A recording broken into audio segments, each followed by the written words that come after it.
Good morning. This is a public hearing of the Chatham Conservation Commission being held on Wednesday, May 26th, 2021, in accordance with the provisions of the Mass General Law, Chapter 131, Section 40, the Wetlands Protection Act, and the Town of Chatham Wetlands Protection Bylaw, Chapter 272. It's being broadcast live on Channel 18 and recorded for the archives. Today's hearing is being conducted by remote video conference pursuant to Governor Baker's still in effect but barely emergency orders prohibiting the gathering of large groups of people. Every effort's been made to ensure the public can adequately access the proceedings as provided for in the order. The agenda and copies of all documents for review today are posted on the town website.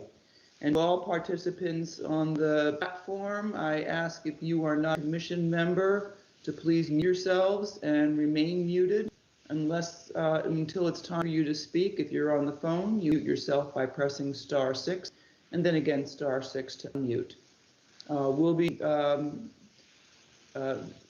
dealing with questions first from commission members. Just as we did last week, we're going to be using the raise hand function for commission members who wish to ask a question or make a comment. Just press the button, at least on a computer, on a laptop, it's the little guy on the top with the hand symbol, hard miss. And if you're on the phone, just speak up and indicate that you wish to ask a question or make a comment. That worked out well last time. We'll see how it goes today. And for others on the platform, we'll be asking for comments and questions first from members of the commission and then participants. Same process for you. Push the raise hand button and wait to be recognized. If for some reason we're distracted and doing something and we don't see your hand raised button, and we start to move on, please unmute yourself and speak up so that we don't miss your question or comment. As we have been doing, as long as we're meeting virtually, all votes today will be by roll call. Before we do the roll call today, we want to welcome back Commissioner Joe Kitts, who returns today after an extended leave. Great to have you back with us, Joe. We've missed you. Thank you, Joe. And I also want to welcome our newest member, Mary Sullivan, who has been appointed as an associate member. So welcome, Mary. Thank you for serving the town this way. And for the first time that I can recall in my experience with the commission, we are at full strength with 7 regular members and 2 associate members. So as part of the reason for going to a raised hand, there are so many people of us that we will not be calling on people as we have in the past. So with that, so that we have a record of the quorum of commission members ending today, I'll now ask each member to indicate their presence on the platform. Bob Rawls. Rawls present. Bob Delvecchio. Delvecchio present. Joe Kitts. Kitts present. Tom Clark. Clark present. Karen Latin. Latin present. Trina Francisconi. Fransconi present. Terry Sullivan. Terry Sullivan present. And Mary Sullivan. Mary Sullivan present. I leave it to you two to work out where you're related in any way. I'm sure we are somehow. The Irish are related. Probably, if you trace it back far enough, indeed. Okay, so with that, we open this hearing at 9:05 a.m. And Nikki, we are ready to start with the top of the agenda. All right, first we are going to start with one request for certificate of compliance. It's a little different than the other, so I put it first and to get Ted and Paul and Dr. Bob out of the meeting as soon as we could. So this is for North Beat, Town of Chatham, multiple parcels, SE 10-D127, overstand vehicle and bead management plan with ongoing conditions. And I believe Dr. Bob is here to discuss the project. Good morning, and thank you, Janet. Thank you, Nicole. Yeah, as I'm sure the commission is aware, can everybody hear me all right? Yep. Okay. As I'm sure the commission is aware, Nauset Beach, or North Beach as we call it in Chatham, has been used for generations by the public and since the turn of the last century for basically over sand vehicle use.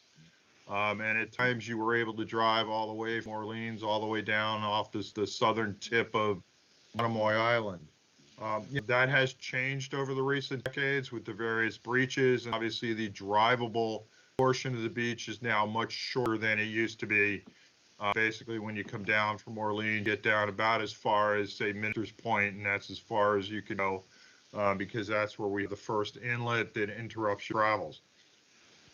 For many, many years, it was a somewhat unregulated area, and then in the 1980s and 90s and whatnot, it began to become more regulated as state and federal regulations came along regarding endangered species, mainly piping plovers and others. And so the town established presence out there with the police department initially, and then it was transferred over to natural resources. And actually, all the areas under the commission's jurisdiction anyway, because as you can imagine, it's all wetland resource area in one way or another, either dune and bank or marsh or whatnot.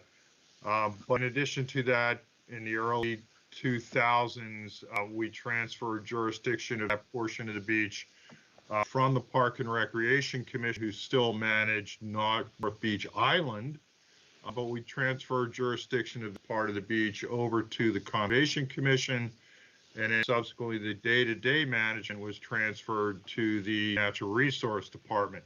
And for the last number of years, we've basically had our assistant conservation agent / North Beach manager, Paul Whiteman, who basically spends about 6 or 7 months of the year out on the beach full time, managing the endangered species program as well as the off-road vehicle use and making sure those two are compatible with each other.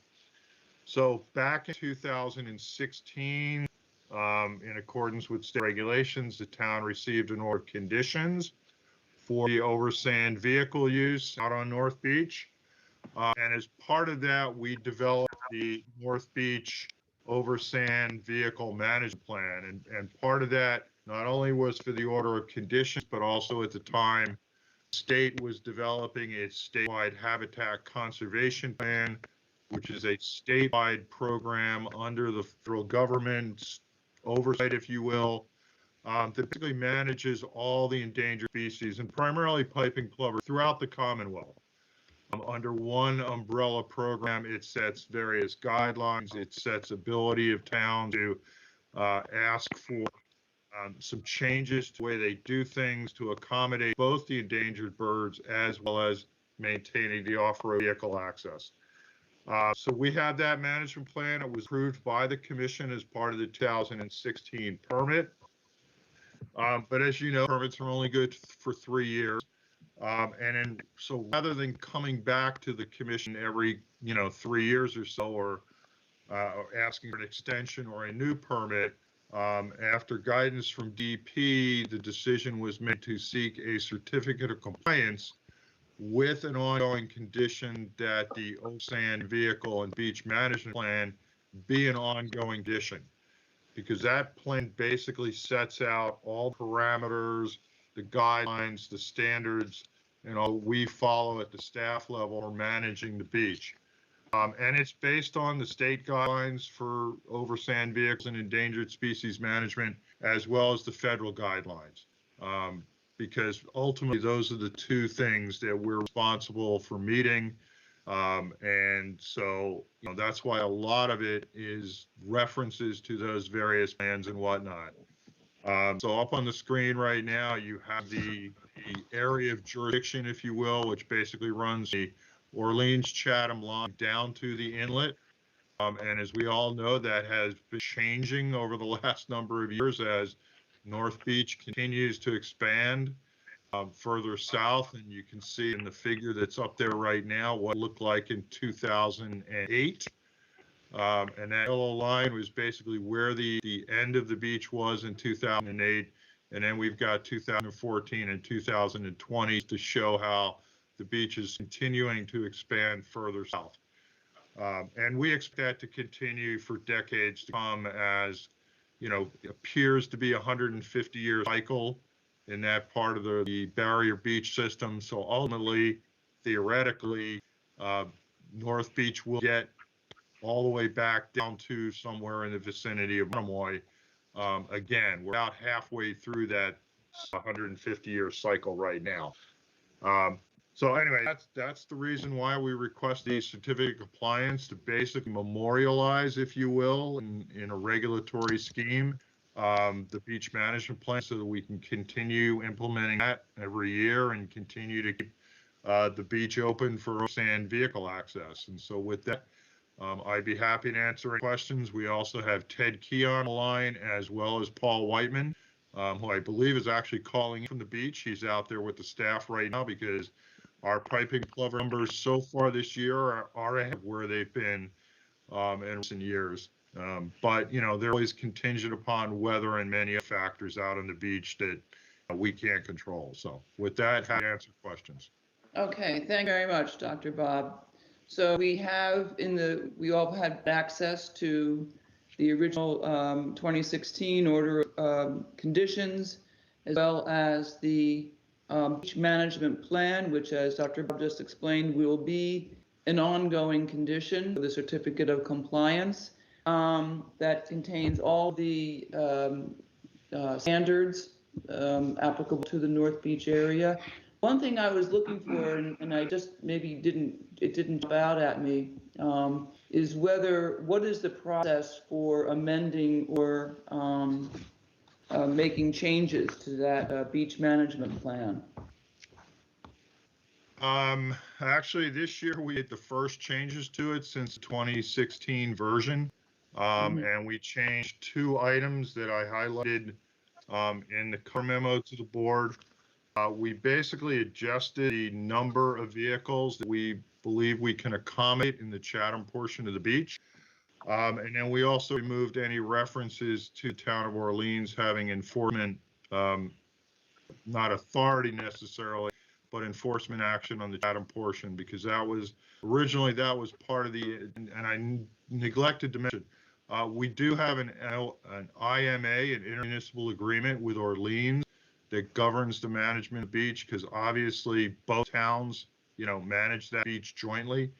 So there is an IMA, and in previous versions, Orleans did have enforcement authority over Chatham portion of the beach.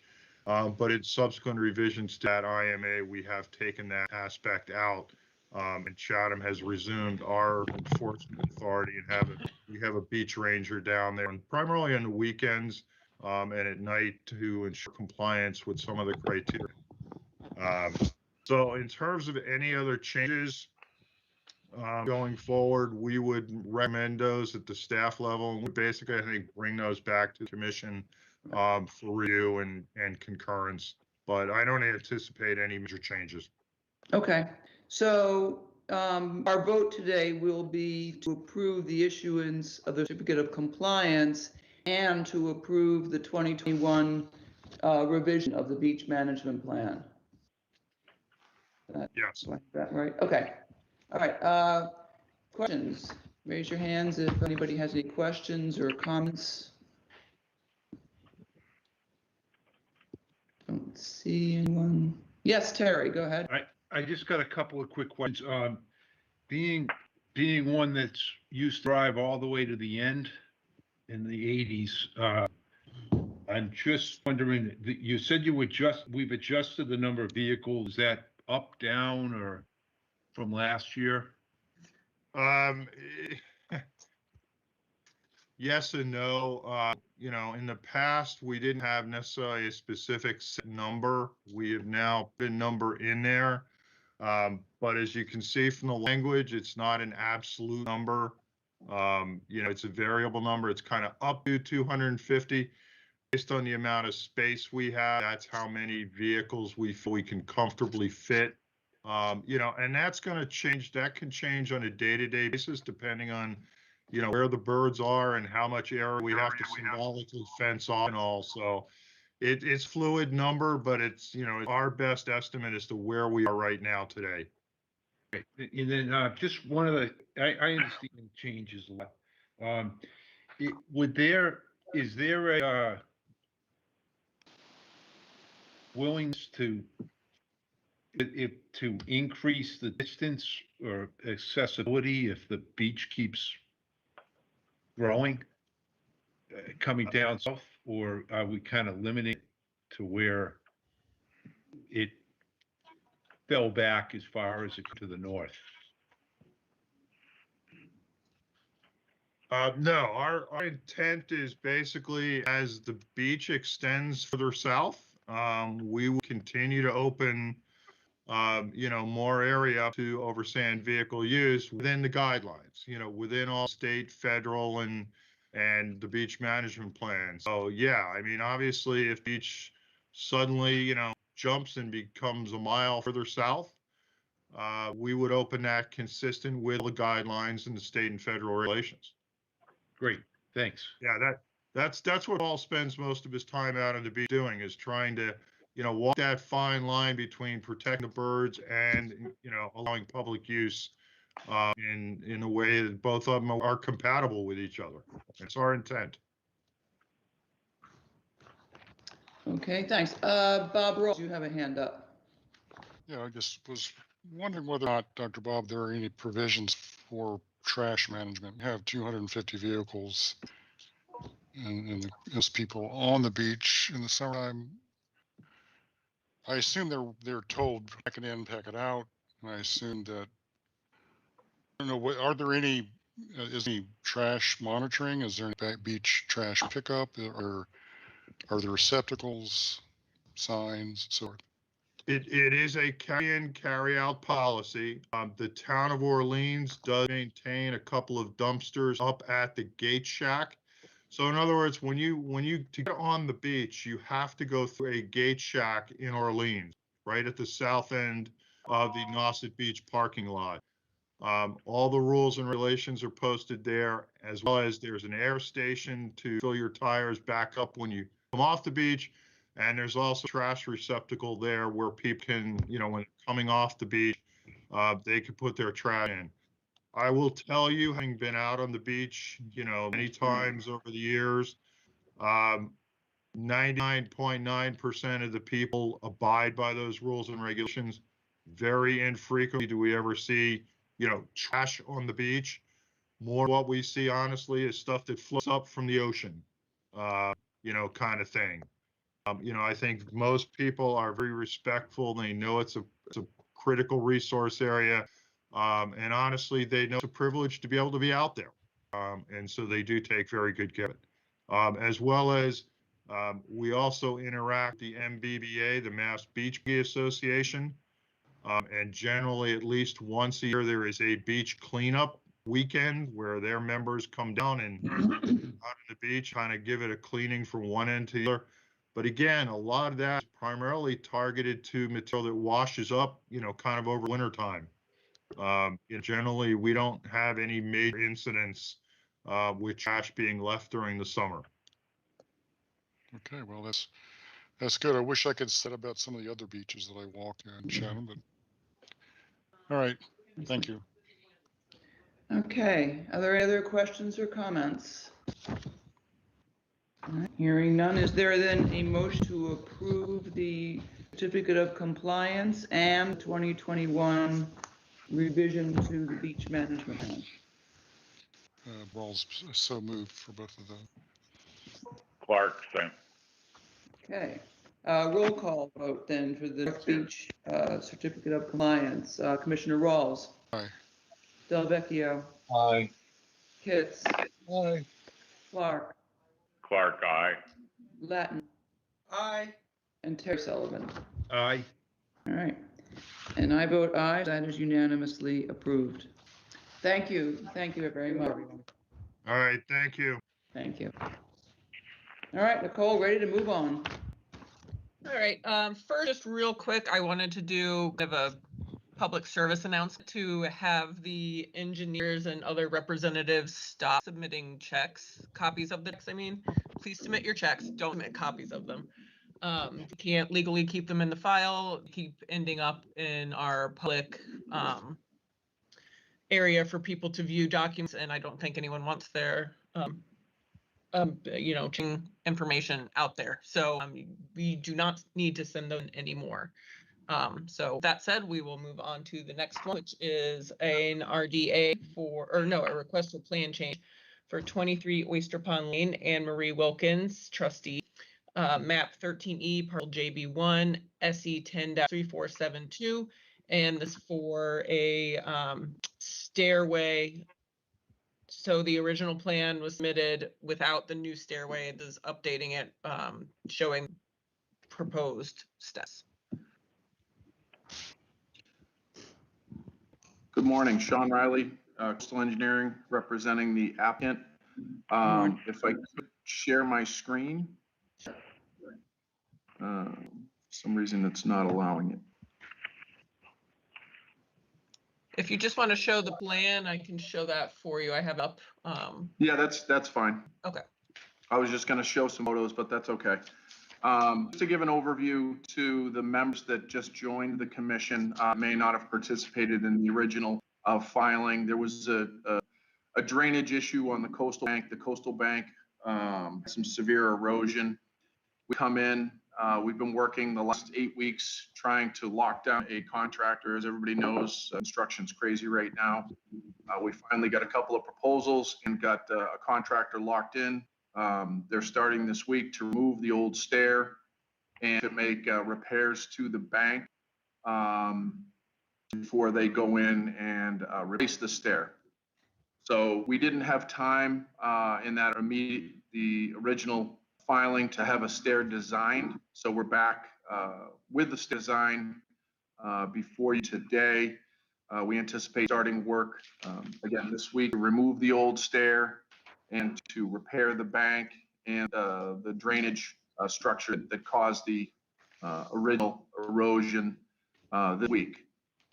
So before you'll see a site plan that shows the elevated stair to replace the old stair. It's probably close to 30 years old.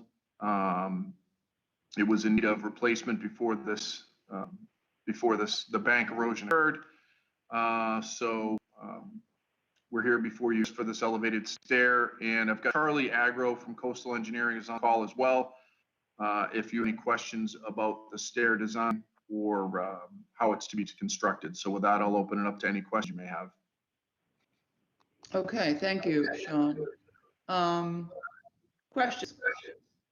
Use your hand raise, or if you're on the phone, speak up. All right. All right, Bob Delvecchio, question. Hi, Sean. Morning. On the salt marsh, last time I was there, we had some erosion into the salt marsh from the bank. Has that been cleaned up? Has that been removed from the salt marsh? So we've gone in there and we've put in as soon after you were out there, we put out a silt fence and hay bale barrier to prevent any migration into the salt marsh. It was right out to the dock. That is going to be occurring this week. So nothing has continued into the marsh. It was all stopped by the silt fence. The silt fence down there is in very good condition. So the first thing they're going to do is remove the stair and be able to clean that out. A lot of it is still trapped underneath the stair. So once they cut the stair into pieces, remove it, they'll remove that material, place it back on the bank, and clean up that area. So no, it has not occurred yet. Okay. And the other question I had, I know that you'll be planting along the bank to stabilize that. And what's the planting plan? So as part of this revised package, there was a planting specification.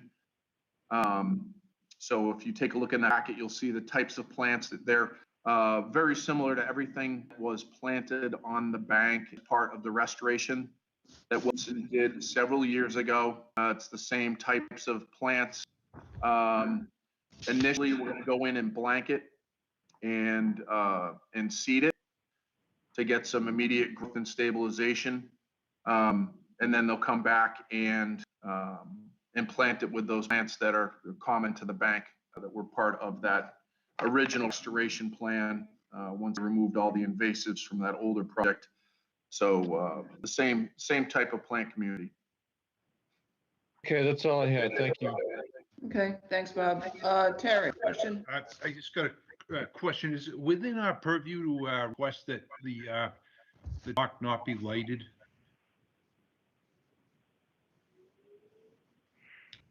I'm not sure. I don't. No, Is it- I'm just, it seems that the docks are becoming more lit up over time. And if it's not in our purview, that's fine, but don't, if it is, I would request that we just not have lighting on because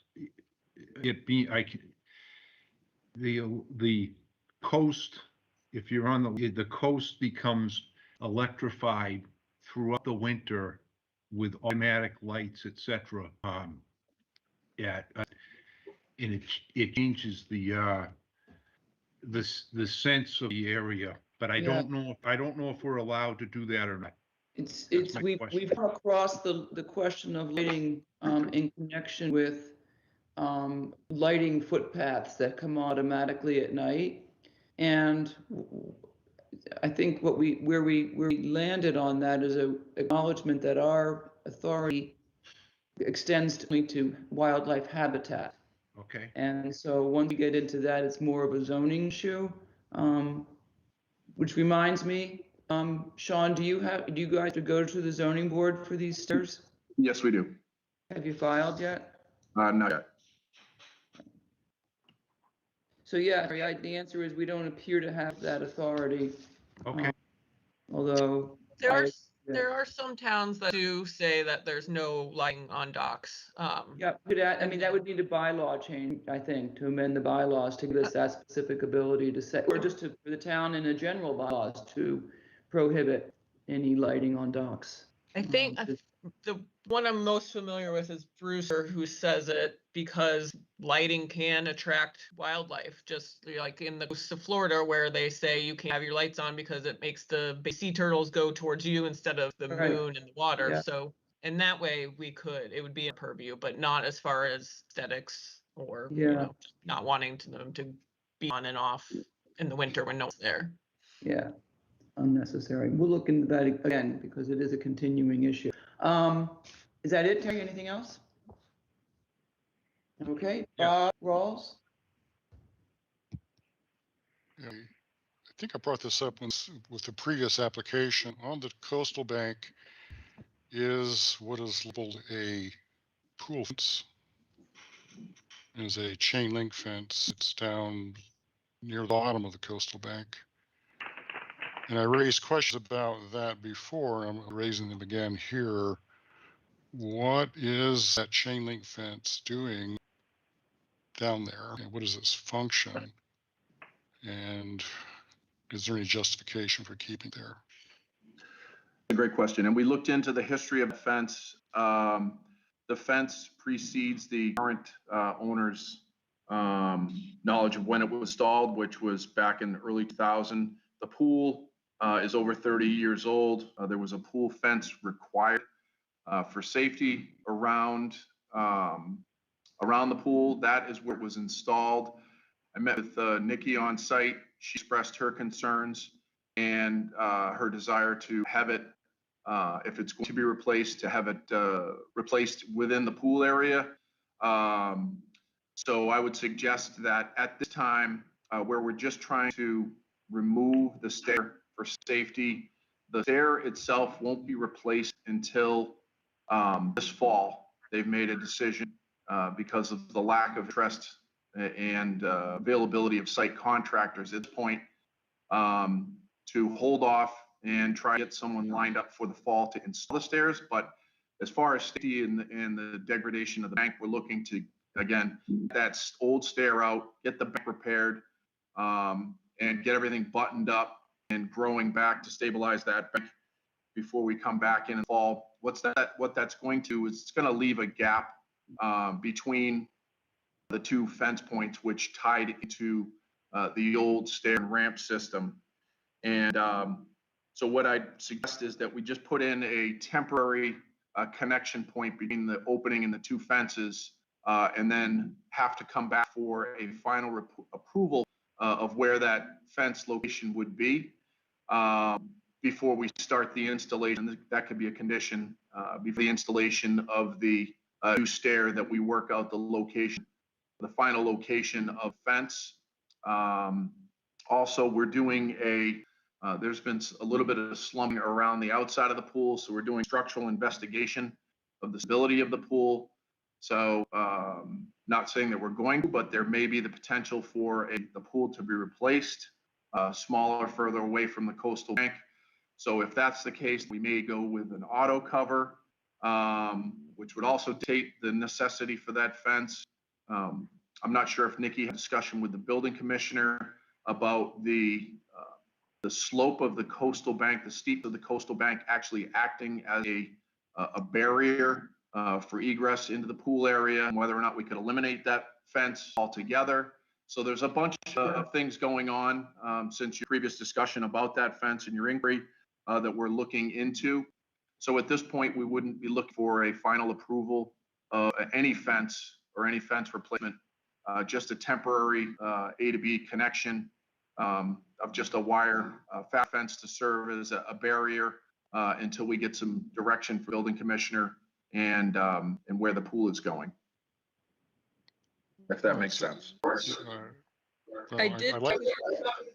I did talk with Jay, and he said no, the bank in Chatham will not count as that side of the fence. That it's too easy to be able to climb. I know it's steep and it's vegetated, but people can still climb it. So Jay said no, that we would need a full fence surrounding the pool. All right. So again, we would just ask for a approval of just a temporary wire from A to B, and if you wanted to condition that the new stair could not be installed until we come back to you with a final approval, which would give you the authority to dictate where that fence goes prior to its installation. Okay, yeah, that's in principle sounds good. This is not a phase one, this is a phase two or No, this is a plan change. plan change. Okay. Yeah. So with what was submitted, if we approve it, we would have to just condition as Sean talked about. Okay. We'll have to figure out how to phrase that motion to make sure that's clear. Right. Okay. All right. That's okay. Karen, you have a question? Well, actually, I just want to say I absolutely was my concern as well. What Bob brought up with the fencing, as long as we can have addition, I'm happy. The chain link really needs to go. Yeah, I think everybody agrees with that. Any other questions or comments, Sean? Okay, then do we have a motion? Let's see, get this right, to approve the request for a plan change on condition that the approved plan will not be implemented until they come back to the commission with a proposal for a replacement of the chain link fence and, if necessary, the pool itself. Rawls, I move all that you said. Clark, second all that you It's said. all recorded, so we can come back and find out what just said. Okay, roll call vote then for the plan change for 23 Oyster Pond Lane. Commissioner Rolls? Aye. Delvecchio? Kitts? Aye. Clark? Aye. Len? Aye. Terry Sullivan? Aye. I vote aye, that's unanimous. We will see you back here in the fall, Sean, to figure out what's going to happen to the pool fence. Thank Very you. good. Thank you. Thank you very much. All right, Nikki, ready to go on. Next, we have a request for determination of applicability for 95 Landing Lane, Bernard Whitney, map 13J, parcel 29-R3, construction of a second-story addition and front porch. And I believe David Little is on to represent this one, and I will pull up the site plan in just a moment. Okay. Good morning, everyone. David Little from Ryder Wilcox. Good morning, David. Bernard Whitney, the owner of the property, is attending as well. Good morning, Mr. Whitney. Morning. So Whitney's are proposing a front porch addition, which is outside of jurisdiction, and a second story addition over the north half of your house. The resource areas on the site are coast bank and land subject to coastal storm flowage. We've noted that the only disturbance that will occur within jurisdiction will be the installation of 2 hand-dug sonotube footings to support a second-story deck. The post will actually go through the first floor deck down to the ground below, and underneath that deck, there will be work done to install those 2 footings to support the second-story deck that does not increase coverage at all because it's occurring over the existing deck. I've noted in the construction protocol that all proposed staging of materials and location of materials and second story staging for the addition will occur on the landward side of the house. The limit of work that is shown on the plan is essentially for the construction workers to walk around the dwelling and the deck. For some reason, the plan that you're looking at doesn't have a limit of work on it. I apologize for that, but the one I'm looking at does. That being said, I can certainly provide you with one. It's very tight to the house. It goes all the way around the lawn and the buffer zone to provide access for the work.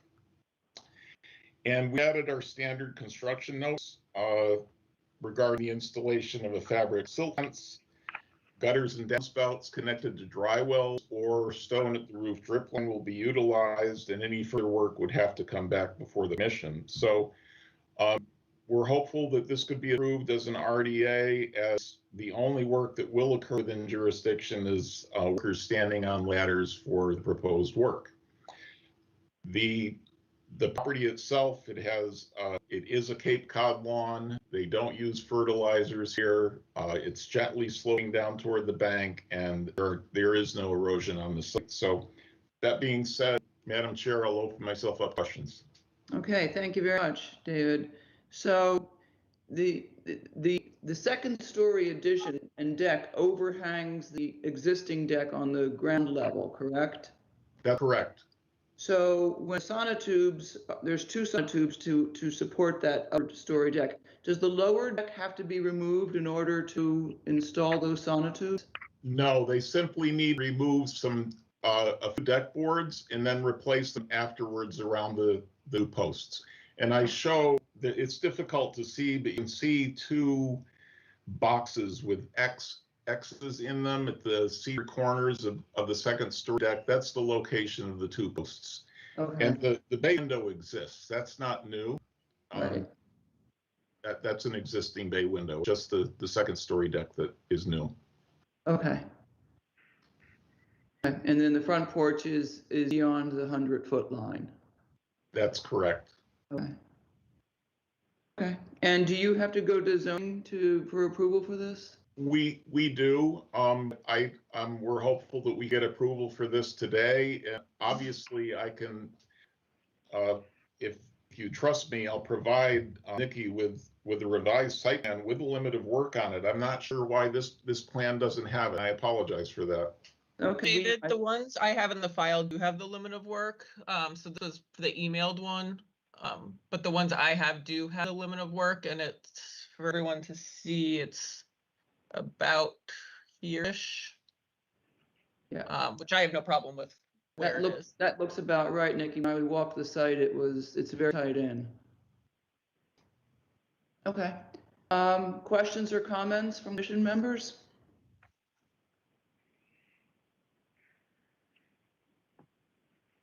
Yes, Bob Delvecchio.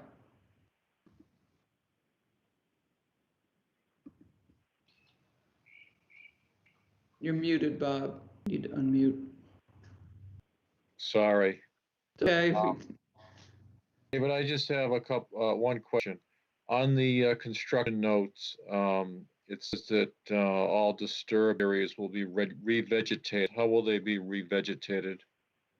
Well, what I'm anticipating is that if there are areas of lawn that get worn down a little bit, they would most likely be top dressed with some grass seed when the construction is done. I don't anticipate any disturbance other than where we're going to be storing the materials and doing the staging on the landward side of the house. Okay, good enough. Thank you. Okay. Any other questions, comments? Okay, do we have a motion for, let me get this right, a -3 determination with the condition that David will send in the electronic site plan with the limited work, because I don't have that either, because I'm only electronic. Yes, Rawls moved for a -3 determination with the proviso that we receive the updated plan. Clark, second. All right, roll call vote for 95 Landing Lane. Commissioner Rawls? Aye. Vecchio? Aye. Pitts? Aye. Clark? Aye. Latin? Aye. Terry Sullivan? Aye. I vote aye, that's unanimous. Negative determination is issued. Thank you very much, David. Thank you very much.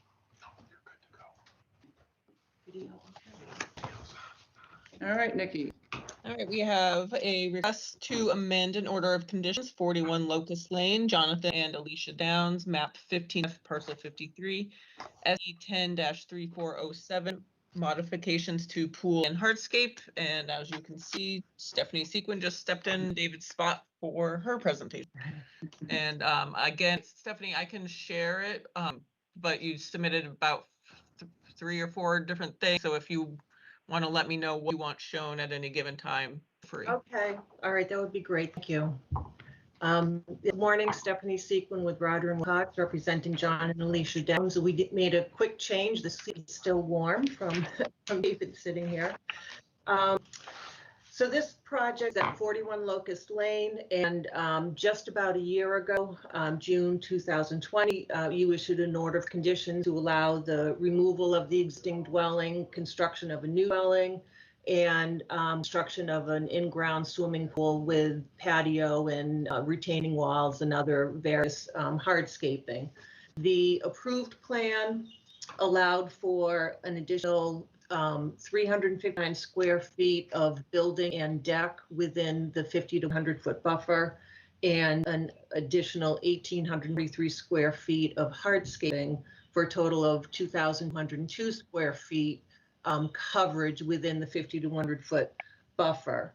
As mitigation for that additional structure and hardscaping, Blue Flax Design provided a land management plan and restoration planting plan that removed invasives from a little over 12,000 square feet of the buffer, including the wetland and restoration with native plants.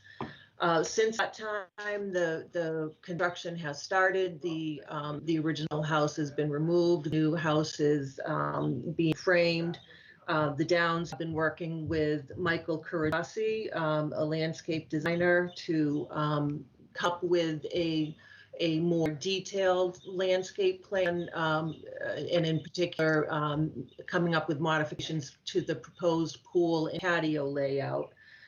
So we have submitted a landscape plan by ML Kuradasi that shows a new layout for the pool and patio and retaining walls. And the Roder and Wilcox site plan has been revised to reflect those changes in the hardscaping. With this revised, or with this new landscaping plan, there's an additional 163 square feet of hardscaping above what was on the approved site plan. And I can just, I provided, as Nikki is showing, thank you, a comparison of the approved site coverage within the 50 to 100 and the now revised site coverage within the 50 to 100. So you can see where those numbers are coming from. There's no change to the footprint of the dwelling or the deck. The patio has actually been reduced by 42 square feet. no change in, I'm sorry, I already said no change in the deck.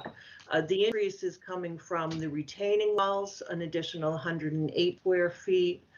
The pool is 77 square feet larger, and there's a fire pit off to the side in the grass area that is 20 square feet. So that's where the additional 163 square feet is coming from. And as mitigation for that additional hardscaping on the ML Kardassi landscape plan, they are showing 230 square feet of what had been approved as skew lawn on a blue flax plan is going to be restored with natives. They're showing 5 inkberry and 35 bearberry. So we're essentially removing 230 square feet of approved lawn in return for that additional 163 square feet of hardscaping. So I think that's it, and I'd be happy to answer any questions. Okay, thank you very much, Stephanie. Questions from commission members? Clark has a question. Yes, Tom, go ahead. Yeah, Stephanie, this is not directly relevant to what you were discussing, but I was wondering, is the through flow decking still going to be used on the site? And you, I know, asked that question at the previous discussion on this. And I understand there is, I have not researched who provides aluminum decking in that open grate format that had been proposed. We have we still need some Board of Appeals approval for that catwalk. And that hearing is scheduled for June 10th, I believe. So quite honestly, I haven't, until I have that BA approval, have not looked into manufacturers who can provide that aluminum decking. If I'm not able to find a product that you have specified in your order of conditions, then I'm going to have to find something else and come back to you for approval of it. Great, that would be really appreciated. Thank you. Okay. Yeah, we approved deck in an aluminum material. So I know there are a number of manufacturers. I've seen it. I don't know exactly who they are. So hopefully you'll be able to find one. But if not, yeah, we'd have to amend that order. Yeah. Okay. Other questions or comments from members of the commission or anybody else on the platform? Seeing none, is there a motion to continue this to the June 2nd work session for review of the amended order of conditions? Let's move to the June 2nd work session for amended order conditions. Clark, second. Okay, roll call vote, 41 Locust Lane to go to June 2nd work session. Commissioner Walls? Aye. Delvecchio? Aye. Pitts? Aye. Clark? Aye. Latin? Aye. Terry? Aye. I vote aye, so that's unanimous. We will see you back here on June 2nd. Stephanie, thank you very much. Thank you very much. All right, Nicole. Next up, we have 94 Seashell Drive, Shea Schwartz LLC, map 1A, parcel 2A-S2, SE10-3443, drift fence and seasonal rollout mat. Thank you, Nikki. Good morning, everybody. This is Charlie Agro with Coastal Engineering Company. Good morning, Charlie. Good morning. How are you all? Good, how are you? Good, thanks. So as Nikki said, the proposed project is to install a light-duty sand drift fence and a seasonal rollout mat through the right-of-way on the property here. The beach access is for the homeowners association that is located around the cul-de-sac just north of where the property, where the plant is into right now. The proposed drift fence will be similar in construction to the existing fence on the neighboring property at 110 Seashell Drive. The neighboring property, I did just come before the commission back in February to reconstruct that with a heavier duty drift fence. This particular drift fence would be a lighter duty drift fence, but installed with a very similar layout and design as shown on plans. We include wildlife gaps every 30 feet, which is a recommendation on that we've seen from NHESP on plans similar to this. Like I said, for the property next door, that was one of the conditions. This drift fence will be a lighter duty drift fence installed along the toe of the coastal dune. As we've discussed for this property here several times over the last year, there is an ongoing annual beach nourishment project that has, in my opinion, been very successful in maintaining the form of beach. Annually, sand is placed here along the dune, along the bank on the neighboring properties, with some sand on the beach as well. And it has been successful in maintaining the form of the beach and the dune.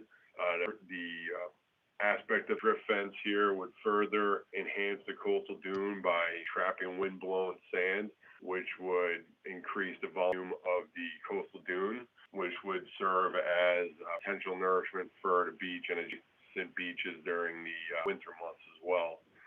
The existing access to the beach is through a dirt path through that right of way from cul-de-sac. Right now, access to the beach is through a sand ramp that is constructed at the end of each nourishment project. Our proposal is to cover the sand ramp with a timber rollout mat shown, which looks somewhat similar to the picture that is shown on the attached plan here. Beach access mats are used at public beaches across the Cape, one of which being North Beach. They use I believe it's a blue access mat, and basically just make the pedestrian access a little bit easier, where you have footprints in the sand that people could potentially trip over going down the sandy ramp itself.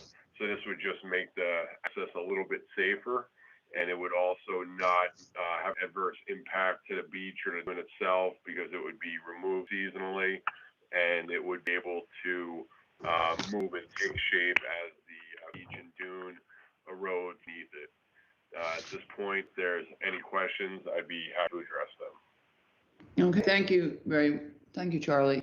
I have one quick question. So I see how the rollout mat will follow the existing pathway as it reaches the beach, but then on your plan it takes not quite a 90-degree funny turn to the west.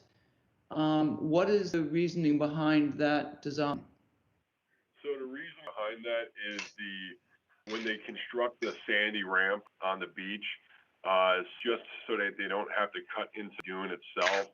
The dunes are built out a little bit further in that direction, and the ramp goes in an angle to the natural contours of the dune, just to make it more gradual rather than coming straight up and over the beach, kind of similar to the foot access at White Crab Beach or Cahoon Hollow Beach in Wellfleet, where the foot ramp can go straight down the dune because it would be very steep. The ramp goes on an angle. So that's similar to what's going on here at a smaller scale, if that makes any sense. That does. It does. Now that I think about it and look at the slope of that dune at that point, that makes sense. And it's seasonal. What is the plan for storing it in the off season? Yeah, so storage in the off-season would likely be on the applicant's property, further up, maybe in their in the yard somewhere or in the driveway. I've spoke to them briefly, and they plan to mat into smaller sections. I think they come in one of the mats I was looking at comes in 40 or 50 foot sections. So they may cut into smaller sections just to make when you roll it up, it's a little bit lighter, and they would be able to move it themselves, or somebody in the association would be able to roll it up, remove it, and it would be stored in the yard somewhere outside of any wetland area or the 100-foot buffer to any wetland area. What's the total length of the mat pieces? The total length that is being proposed is shown on the plan. I can't see it on the wiki. I can see it on my here. So the total length is about 50 feet long. Okay. And Okay. it would be potentially be installed by the contractor right after the beach nurse project is completed, and then would be removed by owners or their contractor at the end of the season. Yeah, we have standard language for seasonal structures and dates that they have to be moved and when they cannot be installed before. We'll do that. All right, with that, let's see if there are any questions from anybody. I have a question, John. Go ahead, Tom. Yeah, I was just curious, is the dirt path that's been used, is that a public access? Or is the public tolerated using that? It's not a public access. It's used by homeowners that live around that cul-de-sac there. I don't know what form of agreement that there is there, but there is an association that does use the dirt path. There is no public parking in the area and in that cul-de-sac, so it is not a public access point. Okay, and the applicants don't mind maintaining this on behalf of, let's say, they and their neighbors? So they will work with their neighbors to maintain the mats, to purchase the mats and then maintain them, and come up with a longer term plan from there. Thank you. Okay. Anything else, Tom? No, that's it. Okay. Bob W. Charlie, I had a question on the drift fence. Who's going to maintain that? The owners. The owners Okay. will install the fence and maintain it. So they'll inspect it and maintain it as appropriate? That's correct, yes. And during the annual nourishment project, I will be taking a look at as well. And during the annual project, sand will be placed on the seaward side and on the landward side to refill any erosion that took place over the winter. And the nourishment project usually takes place the last couple of weeks of March with the timing deadline of April 1st. Okay, and if the wood breaks or the wire breaks or what have you, that will be repaired and replaced? Yes. It's in their best interest to keep the fence in good condition and to maintain for it to serve its purpose to continue to accumulate wind-blown sand. Okay, thank you. You're welcome. Okay, and yeah. I'm about to say, because it's an amended order of conditions, the other conditions that apply to the other drift fence would be in place, but because we broke this into 3 separate orders, they're not currently in this one. So we'll be mindful of that as we construct the amended order to bring in all of those monitoring requirements that we imposed on the drift fence at, I guess it was 110. So I made note of that. Okay, any other questions or comments from anybody? All right, is there a motion then to continue 94 Seashells Drive to the June 2nd work session for a review of the amended order of conditions? Rawls move to June 2nd work session for amended order conditions. Clark, second. Roll call vote for 94 Seashells Drive. Commissioner Rawls? Whoops. Delvecchio? Aye. Clark? Aye. Kitts? Aye. Latin? Aye. Sullivan? Aye. I vote aye, that's unanimous. We will reconvene on June 2nd to review the amended order. Thank you, Charlie. Thank you very much. Okay. All right, next All we right, have Nicole? another amended order, 24 Windmill Lane, Jeffrey and Carrie Chandler, map 16A, parcel H12, SE 10-3283, extend retaining wall at rent station, add stairs and a walkway. Hi, good morning, everyone. This is Teresa Sprague with Blue Flax Design, and I believe David Clark with Clark Engineering is also on the call. This is the phase 2 of the request to amend two-step process. We are here today requesting to amend the order of conditions to make some revisions to previously approved retaining wall, as well as to allow for access stairs from the front entry to the home to the driveway, and to add a stepping stone walkway and a rinse station within the 50-foot buffer. So starting on the sort of northwest side of the property, previously there was a retaining wall approved that was just wrapping right around the corner from the paved driveway, or the previously proposed or existing paved driveway, around the corner to Windmill Lane to retain the leach fields that was newly installed in the front yard. We propose, oh, I'm sorry. We're proposing to extend that retaining wall. So the previously approved retaining wall was approximately 20 square feet. And we are proposing to extend that retaining wall along the edge of the driveway, as well as along Windmill Lane, to retain the mounded soil that's in the front yard for the septic system. So the proposed total area of retaining wall would increase from 20 square feet to 86 square feet.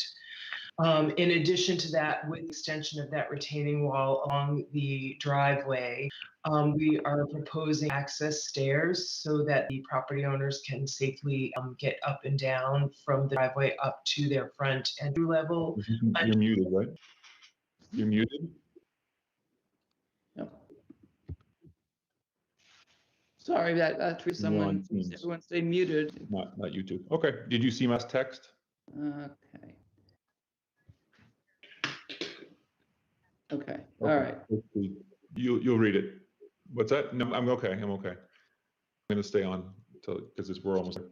All right. Just read that text right out of, you can say something quick. All right. Mute. Yeah. Okay. Make sure you remain muted while someone is speaking. Okay, go ahead, Teresa. Apologies, go ahead. Yep, that was confusing, sorry. Okay, so I think we were saying that we are proposing to then install some steps to allow access from the driveway up the front entryway. Previously, the front entryway stairs and walkway that were approved are 36 square feet, with the additional area of walkway and the proposed steps allowing access from the driveway to the front door that increases to 85 square feet. On the east side of the house, or we're proposing on the northeast side, we're proposing a 24 square foot rinse station, as well as a stepping stone walkway leading from the stairs off of the deck that allows access to that rinse station, and the total there is 52 square feet. The area over the septic tank will be planted with native vegetation. There will be some foundation planting, so the total area, 7% native planting around that area, but the total area above the leach field will all be native vegetation. Just some non-native ornamental vegetation that's proposed just directly around the front entryway. We did also provide a section, I'm not sure if you have that available, to show you what the retaining wall will look like at the street and what the stairway will look like at the driveway. So the bottom of the retaining wall will be at elevation 6.8, top of wall will be 9.8. It shows all of the native planting in the front yard area leading right up to the walkway, and it gives a section of the stairs so that you have an opportunity to see that. So with that, I'm happy to answer any other questions. Thank you. There's a section. So you'll see there's approximately 3-foot retaining wall on Windmill Lane. Currently, that soil is mounded there. It's eroding into the street. We did look at opportunities to try and vegetate that in order to keep it stable, but given its proximity to Mill Lane, we really feel that a retaining wall will do the best job of retaining that soil above the septic system. And then the entire septic system will be planted with a mix of herbaceous native vegetation, along with bearberry. Obviously, we don't want anything too rooted to be planted directly over the leach field. And then you can see the proposed access stairway leading down to the driveway. Okay, thank you, Teresa. And with that, I will open it to questions and comments from members of the commission. Clark has a question. Go ahead, Tom. Teresa, I noticed there's a path going through your wonderful landscape enhancements. What's being done to, if anything, to prevent erosion from the use of that passageway through the plantings that are going down towards the dune? So we have previously had a rollout boardwalk was approved in the previous plan. And actually a rollout boardwalk was approved to go through the entire dune system. Once we have the restoration complete, I believe a rollout boardwalk will only be necessary as you first enter from the rear of the house. So where we've got the area saying Cape Cod lawn, you can see the previously approved mitigation and restoration planting, and then that area of pathway, and that will naturally die out so that they continue to use that path that had been previously existing through the coastal dune to allow access to the beach. Did that path show any evidence of ongoing erosion, or is it fairly minimal? There's no erosion in that area. I mean, it is a coastal dune, so we do expect that there will be sand movement as part of the natural process of a dune system. So there's no signs of erosion or any damage from walking through that area. Thank you. That's the only question I had. Okay, thank you. Bob Rawls. It's two questions.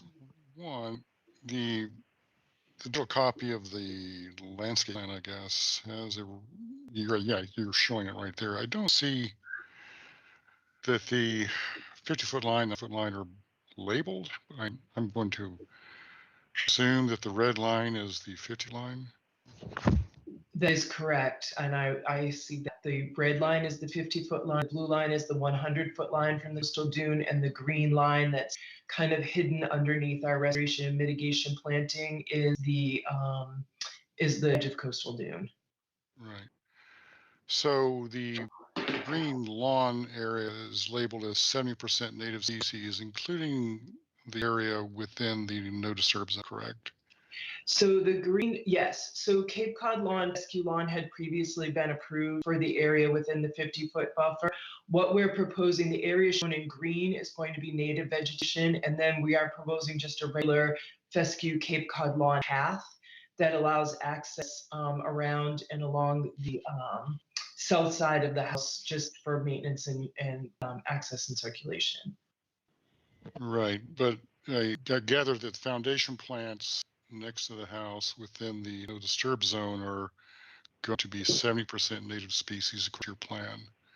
I will tell you, we have a planting plan for that. All of the vegetation except for the area right directly around front entry is native vegetation. That's good. So I think that should be clear on your plant, the landscape plan that you have. Because if I look at it, it looks like we would be allowing non-natives in the no disturb zone. Okay, we'll make sure that that's clarified and that there's a note showing that all native vegetation within the 50-foot buffer.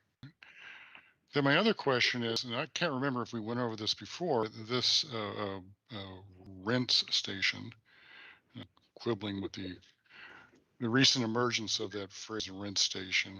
I think of this as an outdoor shower. But why is it over there on the property line away from the house?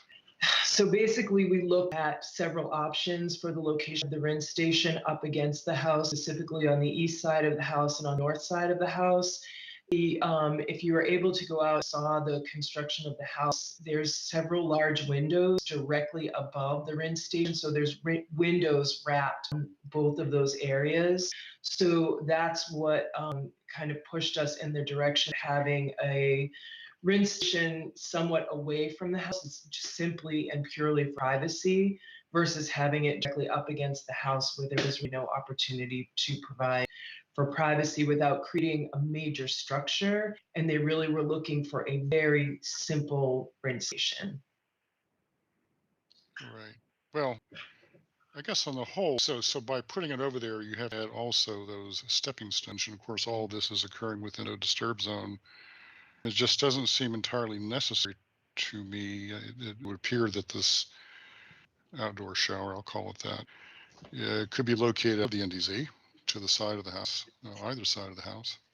There's really, yeah, I mean, there's really no area outside of the NDZ except for basically the front yard directly on Windmill Lane, or on the driveway. It's a very narrow area between the driveway area, the house and property line. And basically we're looking to, there's an existing cedar tree that would remain that provides privacy. And then you can see we're planting all around the outer rinse station.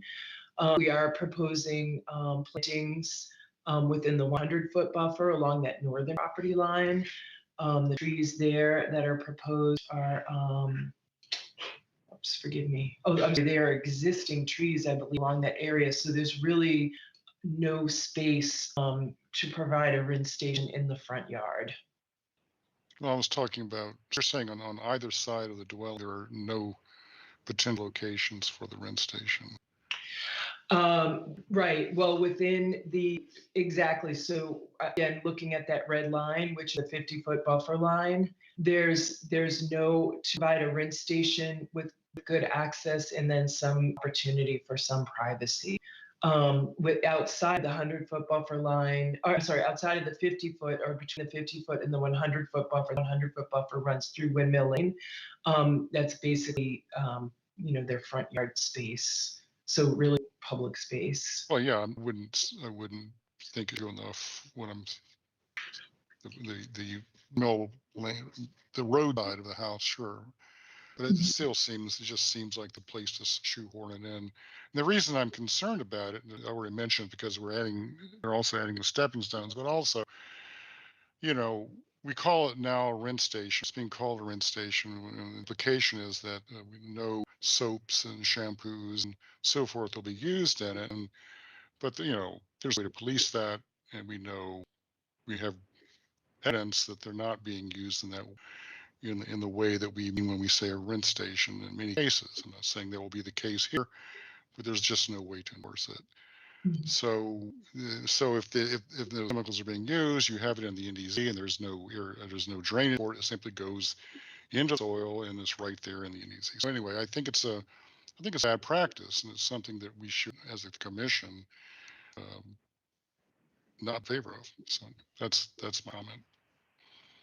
Okay, thank you, Bob. I would also just point out here, because I agree with Bob that it's undesirable. I do agree, Teresa, that I don't see any other place outside of the NDZ to put it. But that said, in this location, it also going to require installation of plumbing, of pipes to run the water out to there. So there's more disturbance in the no disturb zone than there would be if there were a location somewhere adjacent to the house where you wouldn't have to run pipes underground to reach it. You could plumb it directly from the house. So that adds to the disturbance list of disturbances that this presents. But let me see. Terry, you have a question. Yeah, I agree with both your comments about the rinse station. The reason we're calling it that is because we can't call it an outdoor shower, but showers need to be tied into the plumbing system. And my question for both of you made a comment was, regardless of what we're calling it, can we make arrangements to tie this into the septic system? And I know there's a way to do it, but for the same reason, I think if they're going to be planting plants around that rinse station and it's used, that there'll be a lot of nutrients going into the plants around the rinse station, and those plants will grow very well. And because of that, same thing. I see that as it shouldn't be in the 50-foot zone if we can avoid it. Okay, thank you. David Clark here. Yes, David. the reason why call them rinse station is what Terry said. But we have a conflict of rules and regulations when we call it an outdoor shower. Under Title V, there's a prohibition of adding stormwater to a Title V system. So the fundamental problem with these things over the years is if you put a drain in there and you connect it to the septic system, now in violation of Title V because there's no way to exclude stormwater, being rainwater, from entering the septic system. And so this issue was brought up a decade ago by a former commissioner, and it kind of opened up a can of worms. And the long-standing policy of DEP was don't ask, don't tell. So here we are.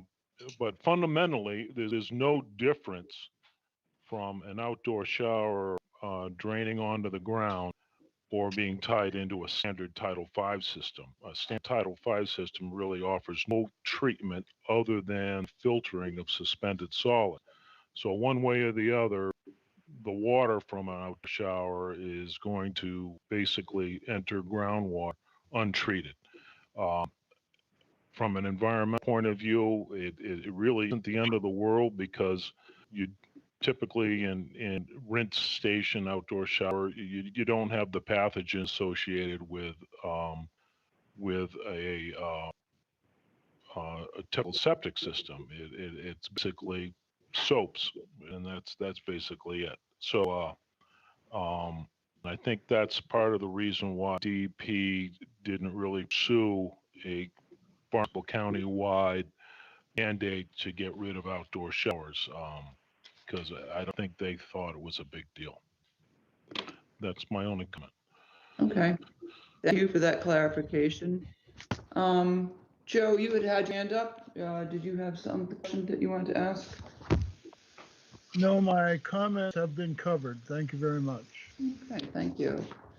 Anybody else have any questions, comments?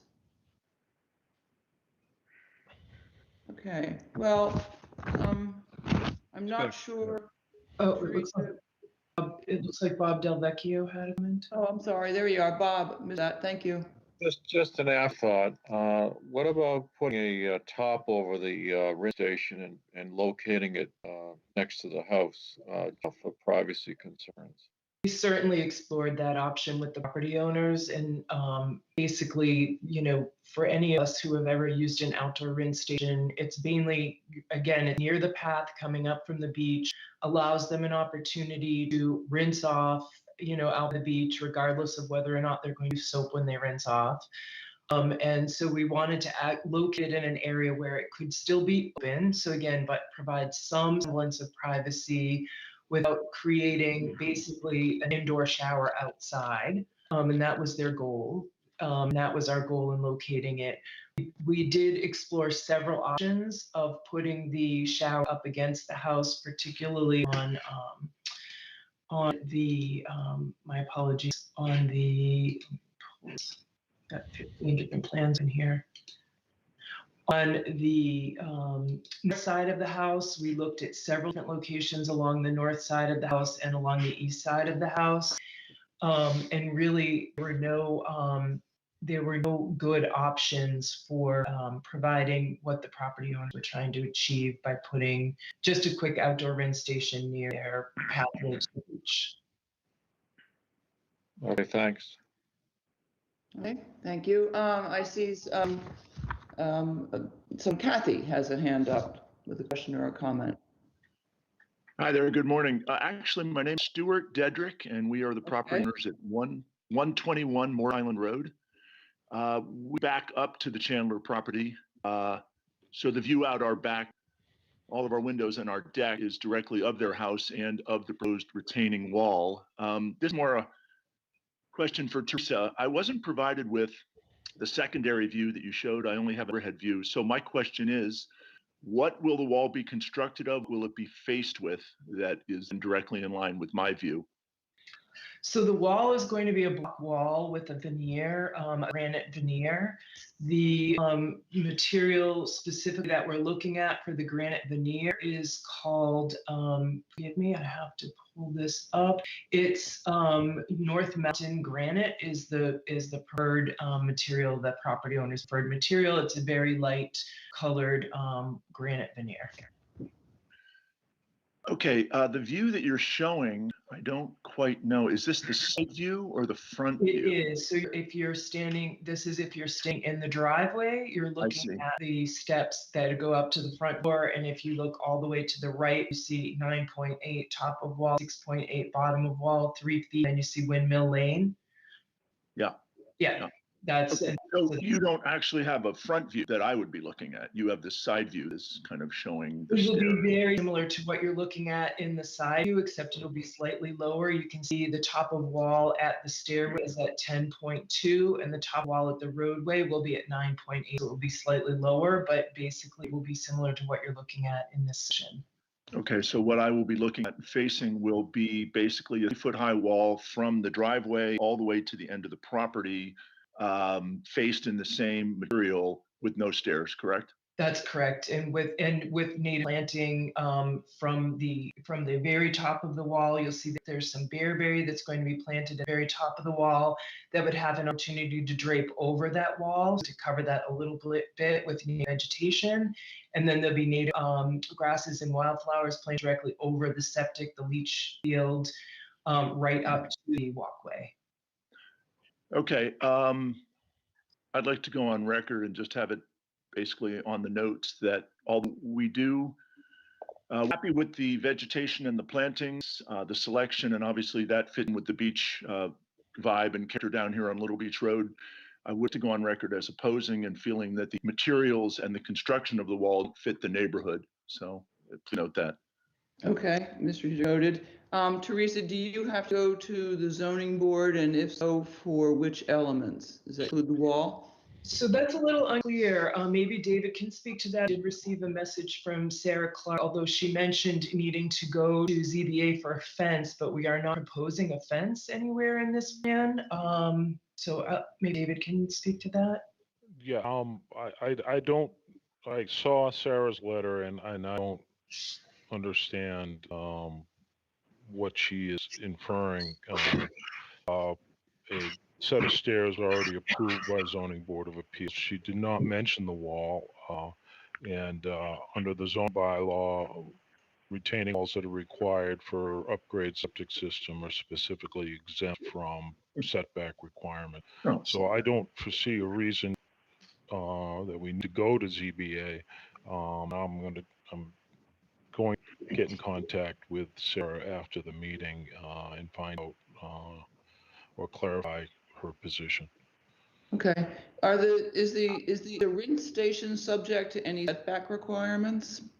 It's a landscape feature. If the fence is less, or the enclosure is less than 6 feet high, it's considered a fence or a landscape feature, actually. Sorry. Okay. She might be referring to the station as a fence, but that's why I want to speak to her about it. She is. I talked to her yesterday, and she considered the rent station a fence, and apparently fence have to go to zoning in Chatham. So that's where she's coming from.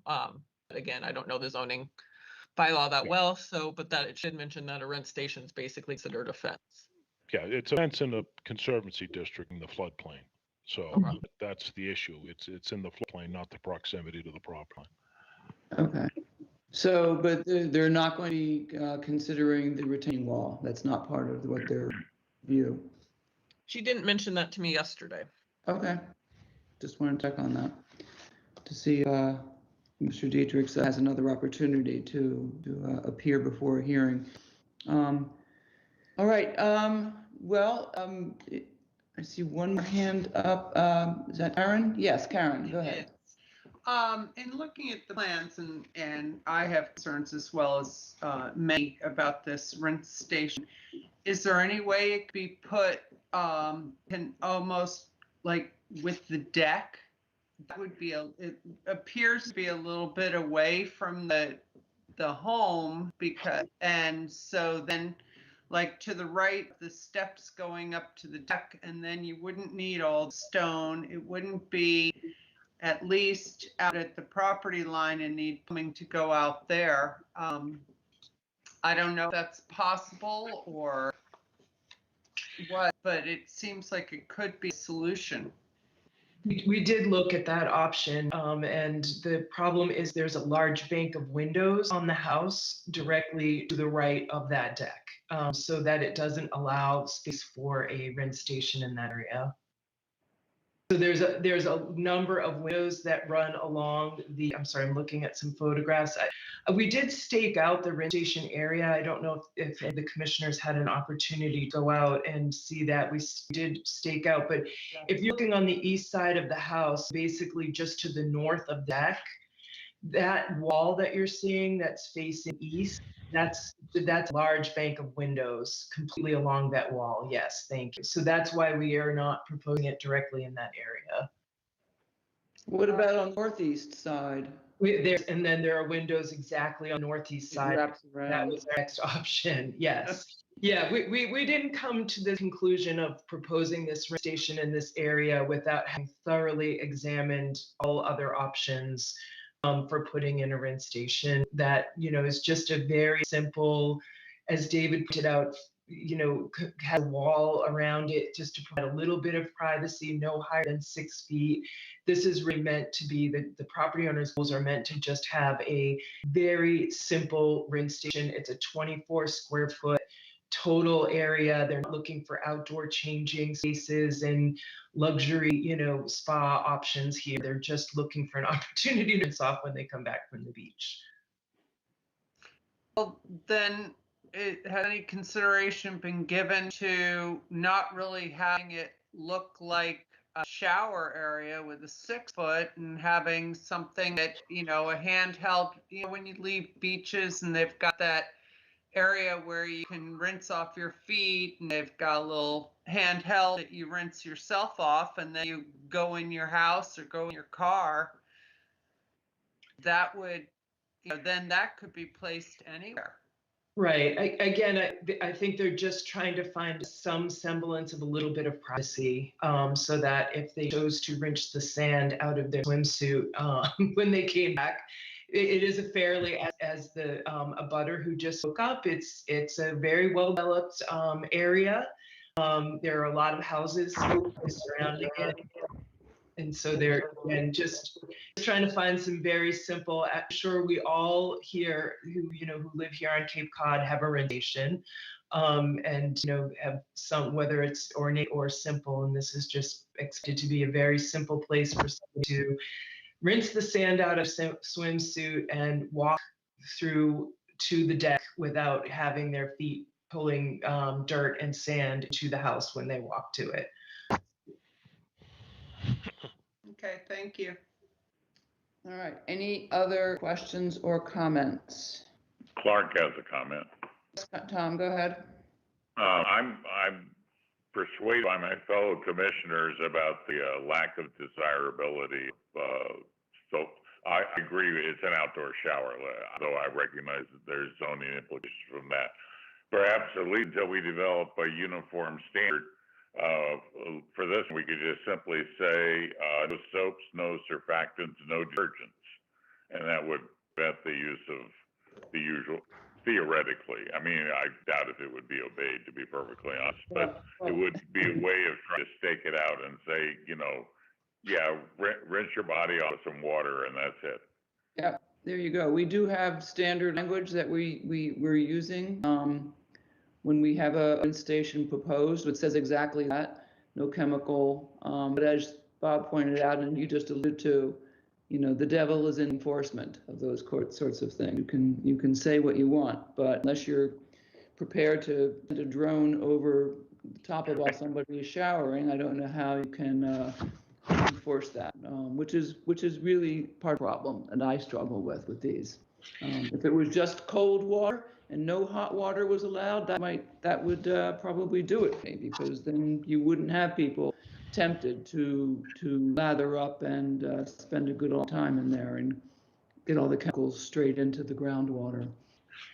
So if I could just add, one other thing is by putting the shower a little distance from the house, it allows us to nestle it into the area that we were previously planning to, or was previously approved for replanting. So that rinse station is surrounded with eastern red cedar, bayberry, switchgrass, and serviceberry directly around it. So which we would not be able to if we were planting it, if we were placing the rinse station right directly up against the foundation. So this is really nestled in, totally surrounded by vegetation. So that will help with uptake. I have not specifically asked the homeowners what kind of shampoo or products they use. Certainly there are plenty of shampoos that are, I guess at this point we can't police everything. So it's, Right, that's, so yeah. yep. It's a tough one. Tara, you have your hand up. Do you have a question or a comment? But you're muted. Okay, so I'm new here. I just wanted to ask, if we approve of this, do we set precedent for the next one? No, we've had rinse stations and outdoor showers. I mean, as Teresa said, most people in Chatham want that and they include that in their plans. It's not often a problem because it's usually attached to the house. It's not normally in the no disturb zone. So while we always have the issue of chemical surfactants getting to the groundwater, we do deal with that by having a condition in the order that says no soaps. This one happens to have all of the issues all wrapped up together. I have two of them in my house. Okay, one is off my master bathroom, directly off it. So I'm a totally in. I get the whole thing. My only question is, are we setting a precedent if we set up, if we approve this within the NDZ? Because I thought within the 50 feet that was kind of like the third rail. We weren't really supposed to touch that too much. That's absolutely true. Well, the only issue that we have is 75% of the structure itself was in the NZ. So we're kind of dealing with what we have, on site. This was a redevelopment. The house that was previously there was raised RAZED, and then this structure was built raised RAISED to meet elevation requirements. So we're 75% in the NDZ, and the only area that's not in the NDZ is basically front yard. Okay. We need to move on and wrap this up. So if there's no other comments or questions, is there a motion then to continue this to the June 2nd work session for an amended order of conditions? Rawls, I can make that motion. However, if let's say that a majority of commissioners are in favor of the project except for the rinse station. It seems that way. How would we deal with that? We would approve all but except that. Let me go back to Teresa. I don't think we can, because the application is for all of these elements together. They'll live or die together. Do you want to poll the commission and see if they would approve without that, or see where you are so that you can advise your client? Well, I think really getting the retaining wall underway is very important to the client right now, getting this site planted, getting that access out their front door to their driveway. We'd like to see if we can get some forward movement on that as soon as possible. We really need to deal with that erosion that's happening out into Windmill Lane. If the commission feels that they could approve the amended request for amendment with the exception of the rinse station, I can bring that back to the property owner and see if we can find an alternate solution to this. It's unfortunate because I think a rinse station, like I said, is a very simple thing that everybody here has and definitely wants. Most certainly, it's important for us to get that retaining wall and allow them access out front door. So if we could move forward with that, and then if the commission felt comfortable approving the request to amend the exception of the rinse station, I can bring that back to the clients and we can either come back to you or just take it off entirely.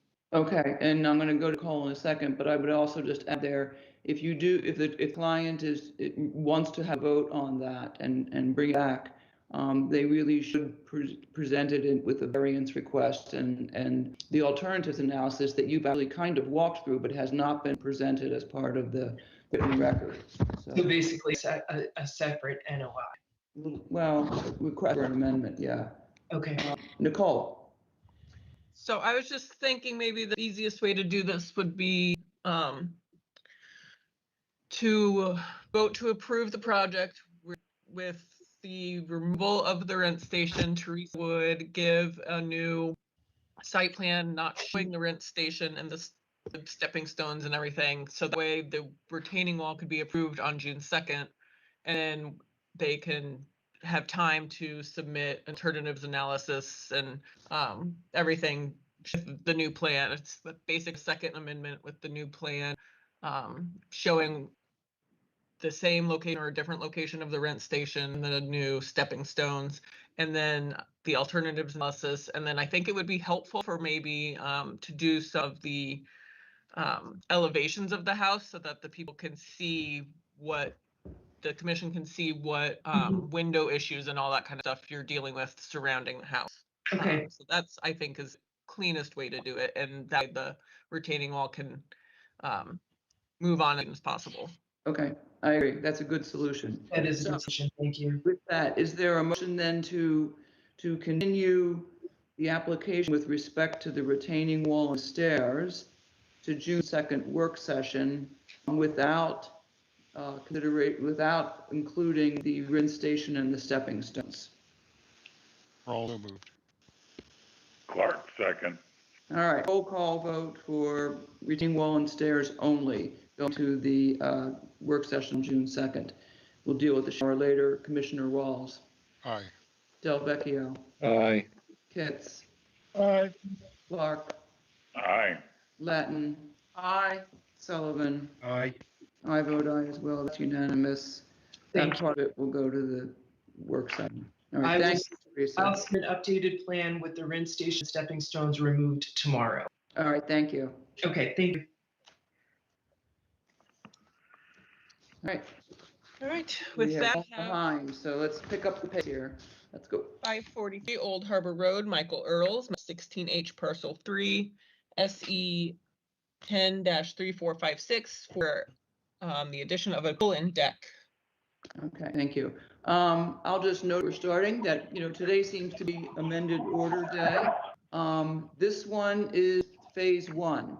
So the only question that the commission's asked to consider with respect to this is whether the request to amend the order to bring in the pool and the deck that were removed earlier is within the scope of the approved project, so that it qualifies for an amendment as opposed to submitting for a note of intent. I know the commission's questions and details about this proposal, that the consideration of the full proposal and its substance will wait until we reach phase 2. Kent, there's a lot of noise on the audio. Yeah. Let's see if I can zoom. Sounds like the whale gargling. Yeah, I hear that. Okay. Good morning, Madam Chair. Bill Wright on behalf of Kate Earls regarding the request amendment. Sam Eldridge is also on the line, and Jen Crawford's on the line. Okay. Okay. All right, so the genesis of the requested amendment is a result of conversations that Kate Earls had with principally with Niels Volley, that they've reconsidered their opposition to this particular location, and they're willing to withdraw that opposition. I wouldn't want to say they support it, but they believe that they can withdraw their objection. So that was the principal genesis. I'm going to ask Thad to go through his plan to the extent there are any changes from the previous presentation, and would ask Jen to mention her planting plan. Okay. Thad, are you there? I'm sorry. Yes, I am. Good morning. Before you speak, I'll just remind you, we are tight on time and we will have an opportunity to have a full presentation on this when we reach phase 2. So if we can limit what we're talking about today to the scope of the approved order, it'd be appreciated. Absolutely. For the record, east southeast. There were some minor changes with the stairs. I'm going to interrupt you one more time, Thad, just to say, can everybody please mute? And I'm going to do it too. We can locate where that. Hopefully it's not me. Seems to be coming from you, Thad. So go I think ahead. it's the rent station from the last. The drain. Go ahead, Well, I Thad. did it and the sound was still going, so. Go ahead. It is. Go ahead. Sure. The change that occurred between the previous plan and the current, some of the stairs were relocated. And those are further from the wind, but more or less this is a very similar design to what was pulled at the last, when we got the close on the meeting. And I can turn it over to Jen to quickly talk about what we're adding to the proposal. Okay. Good morning. For the record, Jen Crawford. I'll be very brief. So I was able to be brought onto this project when Kate and Mike were thinking about coming back to you to request this amendment. And so as we evaluated the property, one of the things that was really concerning me from an ecological perspective was the Japanese knotweed that was growing. So you'll see on the diagram that I submitted that even though there was in the original location, there was mitigation included for the pool area. That was not something that was pulled from the original application. So the original order of conditions already has a ton of mitigation enough to cover this pool area. But in my discussions with Mike and Kate, knowing that we wanted to hopefully be able to come back before you, we decided one of the really important things to tackle would be that Japanese knotweed that's very close to septic system and within jurisdiction. As you all know, it's a pretty nasty invasive and it takes a while to get under control. And so that's roughly the area that you see on the diagram that we submitted, because that's what we are hoping, if you allow this to go forward as an amendment, that we would use as additional mitigation to help offset for this addition. So that's about all I have to say about that at the moment. Okay, thank you. Yep. I'll also note that we have received a comment letter from Rosamond and Nils Volley. And in the interest of time, I'll just read the opening paragraph and I will save the rest of it for when we get to phase 2 because it addresses the substance of the proposal. But it begins, as you know, we are interested in the planned construction at 543 Old Harbor Road, directly in front of us. While we've decided to express our opinions in this letter, as they have changed since we met last in December. Back in December, we expressed questions and concerns about the pool plan, though concerns remain. We are writing in support, citing a pool in the proposed location, i.e. beside the rear of the house next to the deck at 543 Old Harbor Road. They go on from there to explain why they changed their position and now support this. But again, when we get to full consideration of the proposal, we will read this in its entirety and give them an opportunity to speak and ask further questions or make comments. So I appreciate that. Thank you very much, Nils, for reading that. And I don't mean to cut you off today, but this is an abbreviated yes or no, it's in the scope or not question. So we look forward to hear from you when we get to, and I'll ask for a motion. It is June 9th. We would continue this, is there a motion to continue this to June 9th for the phase 2 full consideration of the proposed amendment? Rawls moved to continue to June 9th for a phase 2. Janet, I want to make a comment before we move forward on the motion. Okay. I think one of the questions is this project within our jurisdiction? And I noticed that, as frequently happens on these kind of sites, that there is a very skilled effort by the engineers to shoehorn the patio and pool between the 50 and the 100. The problem is, I've noticed in the drawings, is that if you look at the site plan, it shows a part of the deck being within the no disturb zone. But if you go and look at, I don't know what to call it, a blow up, a more detailed drawing that's got, shows a proposed mitigation area in blue and the deck and pool in green and so on. It's consistent. It basically has the pool and deck area out barely, as frequently happens with these proposals, barely outside the 50-foot boundary. So I don't know how we consider this when the documentation that's been presented is inconsistent.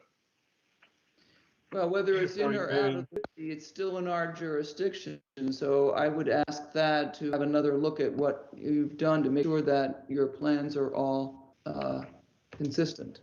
I actually can answer that very briefly. I simply did the diagram before I got a final plan from Thad, but I do believe that they are fairly consistent, and I do that they are consistent enough for you to be able to make the determination as to whether or not we can move on to phase 2.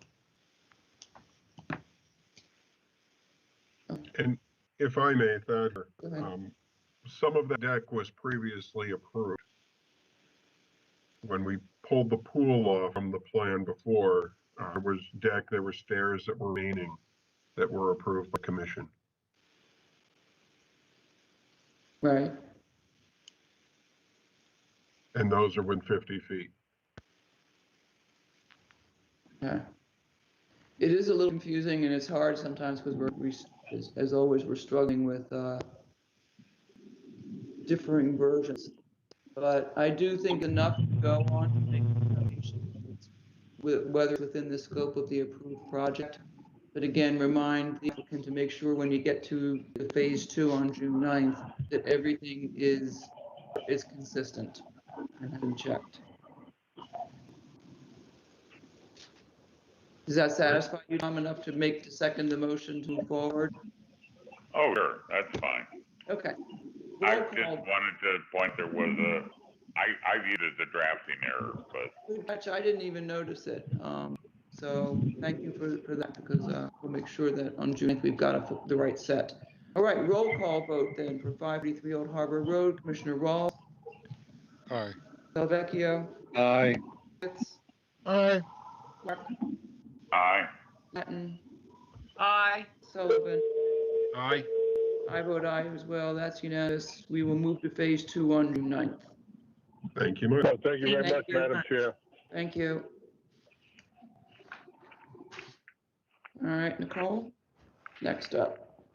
All right, just a second. Sorry, I'm trying to stop sharing. Yeah.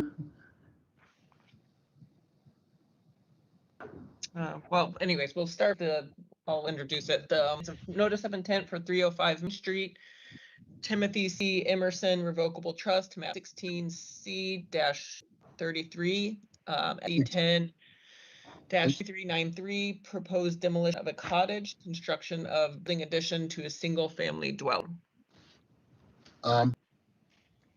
Madam Chair, I thought that the 80 Vale was next on the agenda. Nope, that's after 305 Main.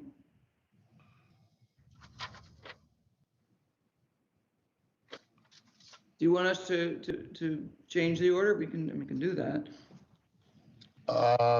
No, I'm sorry. I'm at a job site right now. I've had presentations and I'll wait my turn. I just have the agenda in front of me. I thought under the notice of intent, Ridgevale was first. Nope. Do you want us to move on to Ridgevale? David Clark here. I don't mind switching. Okay. Dave, thank you very much. I'm at a. We'll move on and we'll come back to you, and hopefully, what have I got? 15 minutes max. All right, Nicole. Right. In that case, we'll hold off on that one. I'll reintroduce it later. 80 Ridgevale Road South, Gary and Carolyn Terry, trustees, map 7B, parcel G63. SE 10-3491, installation of a 280 square foot deck. Thank you, Madam Chair. And Nicole, David, thank you for going your spot here. I'm Dave Bennett. I'm representing the Terrys on this for CSN Engineering. We were in front of you on April 14th and have did a revised project narrative, including alternatives analysis, construction sequencing and materials, and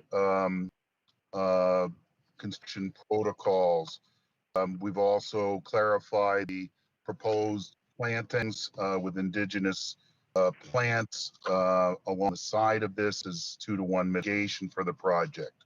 So this project is basically within the 100-foot, within the 50-foot buffer. The entire property falls within the 100-foot buffer zone. The proponents are looking to put a deck over top of an existing patio area that they have, which will level that area for their passive recreation and enjoyment of the view that this property affords. The alternative analysis determined that, the option for locating it in a different location then would be prohibitive based on the setbacks that are required. It does need zoning relief on the extension of a nonconformity.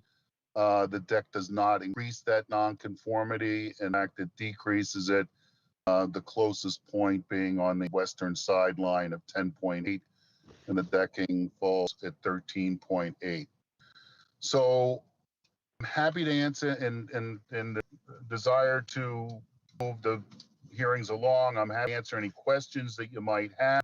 I think the revised project narrative and revised plan hit all the spots that were identified by the commission in the prior hearing, but I'm happy to discuss any concerns or questions that the commission might have. Okay, thank you, Mr. Bennett. And do you have a date from zoning, or have you applied yet? I am not aware of the date that they have applied. I think, quite frankly, they did not want to engage counsel for that hearing until they knew that they had conservation approval, and certainly would understand that any conservation approval would be concurrent or would be based on ZBA approval. Okay. All right, questions, Mr. Bennett? Bob Rawls, you have your hand up. Yes, I'm a little unclear. This gathering from the plan that the mitigation plants or the plants proposed for the mitigation consists solely of St. John's wort. That's correct. So 50 years. And that was it is an indigenous plant. It is on the list. It provides flowering and berries, so it provides quality habitat, and it also is aesthetically pleasing. It's spaced so that it creates some density that further stabilize the coastal bank, which is the performance standard for coastal banks, is to not alter any volume and provide vegetation for stability against water flowage. So they have gone all with a single species here. Okay, so I guess in my experience, Commission, that's pretty unusual. Usually, and usually we like, and usually we ask for some diversity in the mitigation planning that are provided. So that is what I recommend. You have one plant, then that'll support certain species, but it won't support any other species. Whereas if you have a diversity of plants, you'll support a wider variety of wildlife, insects, and which then support birds, etc. The whole food chain thing. So it would be my recommendation that this is just 59 St. John wort. Just doesn't seem like mitigation to me. Well, if I may, through the chair, respond to that. The bottom line is that it's a very small property. We're talking about 480 580 square feet or 560 square feet. It's not like this is not the only habitat that's along the coastal bank that is the entire length of Ridgevale Road South. So I again, this is desire of the applicant. If it needed additional diversity, that we could prove it with a list of plants that that you would like to plant here in addition here. But these are plants that are from the list, and it is a relatively small lot and a relatively small area on a relatively modest deck. And I was up there this morning. I noticed that other people in the area have these decks, and the strong points here is that it's consistent with the performance of the resource area, and it does satisfy those requirements. I just don't, they just really want to have an area that they can put some patio furniture out and enjoy the view they have in what is an engineered access to the backyard. Yes, I understand they want a deck. I'm not quibbling with that. Simply quibbling with the fact that the mitigation that's being proposed is could be vastly improved. The only comment I have is that I don't believe we have a coverage table, and at least in the digital material I'm looking at. I don't know if we received one before, but there's nothing that I see. Yeah, this came up through the chair, if I may. It came up at the last, and under the filing requirements for the notice of 10 application, which part of the filing package, the table was presented. Okay, that's fine. I just didn't see it in what I have in front of me. That's fine. Right, it's not part of what was submitted, it was revised, so the original coverage table would still stand. Okay. And other than that, with regard to plantings, I don't necessarily see anything about plan of care for the plants, 3 years, how will they be cared for, etc. But I think the more salient issue is, say, the nature of the mitigation itself. Those are all the questions that I have. Okay. Thank you, Bob. Other questions or comments from other members? Tom has a comment or Yes. question. I thought the gentleman just said that the deck was fitting into an area that was the same size as, if I understood him correctly, a patio that exists there now.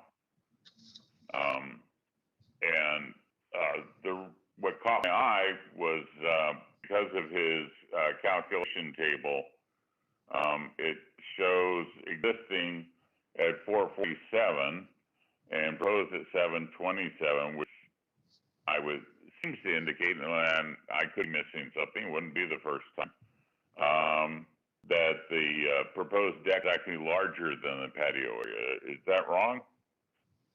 Yes. Mr. Bennett, go ahead. Through the chair, I think you misunderstood me.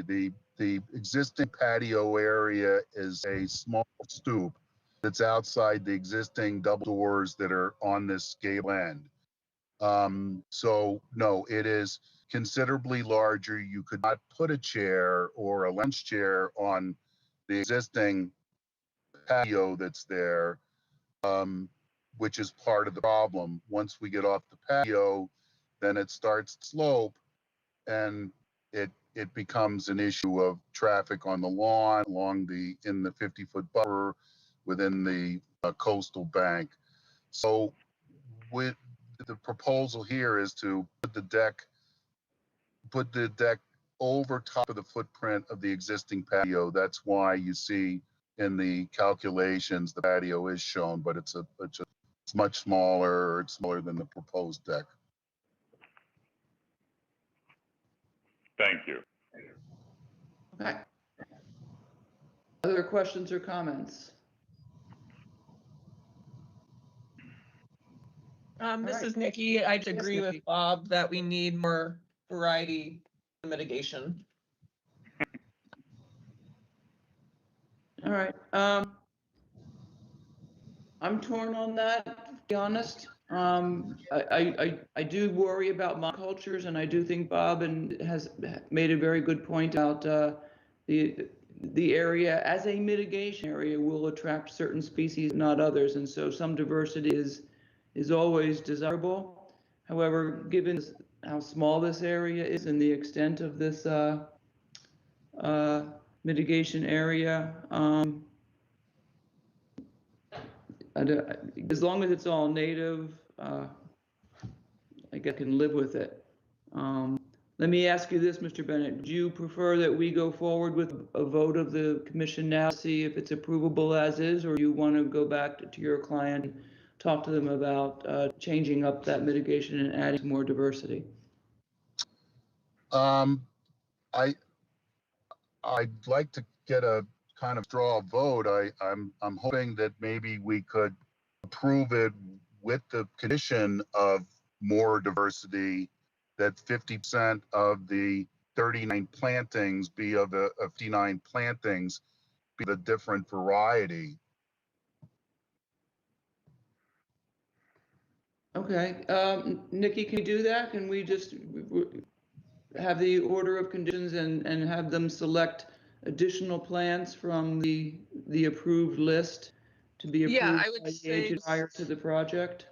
yeah, I would say just set a revised narrative before we vote on the second to approve the order of Okay. showing that That's they actually true. did for 3 other species. Or So one other the- species. Yep. So the work session to review the proposed order of conditions is next Wednesday. So between now and then, if you would revise the narrative and indicate that there'll be a larger selection of and more diversity in that mitigation area, we'd probably be able to move forward, and the actual selection be left until the pre-construction meeting and approved by the agent. Does that work? I'm certainly in agreement with that and appreciate Commission's latitude in that respect. All right, we'll get there. All right, with that, is there a motion to continue this to the work session on June 2nd for review of a draft order of conditions that will have a revised narrative forming the basis of it with more diversity? That was a rambling. Yes, I see all that you said. Okay. Is there a second to that? Clark will second. All right, roll call vote. Commissioner Rawls. Aye. Delvecchio. Aye. Pitts. Aye. Clark. No, I'm sorry, for the continuance, yes, sorry. Yeah. Latin. Aye. Sullivan. Aye. Terry. Yeah. Thank you very much. Sorry? I'll get that to you right away. All right, now that's unanimous. Yeah, get it to Nicole by the end of the week, if you can, please, and we will move forward and review that and make sure that we're satisfied with what mitigation plans will be and prove it then. Thank you. Take care. Bye-bye. Okay. All right, now, Nikki, we swing back. All right, so now we're reopening 305 Main Street, Timothy C. Immers Revocable Trust, map 16C, parcel 33 as 10-3393, demolition of cottage, construction of building, addition to single-family dwelling. Good morning, Clark Engineering on behalf of the Emersons. I'm pretty good. How are you? Wait, having more feedback. It's good to see you. You look good. Does anybody know who that's coming from? Yep, I got it. Mute him. Okay. All right, David. Okay. All right.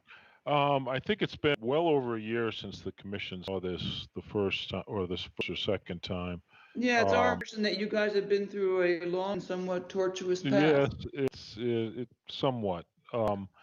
So just to update the commissioner and the more primarily for the benefit of the newer commissioners, the project entails demolishing the large cottage that's down in the floodplain and building a smaller cottage further away from the the primary resource, which is the salt marsh and the associated bordering vegetated wetland. We had several rounds with the town, other agencies about that cottage. We had it closer to the street, asking for a variance so we could have it entirely out of the floodplain. Zoning Board of Appeals would not entertain that variance. So that is still partially within the floodplain, but it's a substantially smaller portion of the former structure that's within floodplain. The other aspect of the project was southerly L on 305 Main Street, the main dwelling. We were going to demolish that and construct something similar in a similar location and have a drive-under garage. That has been the problem with the Historic Commission.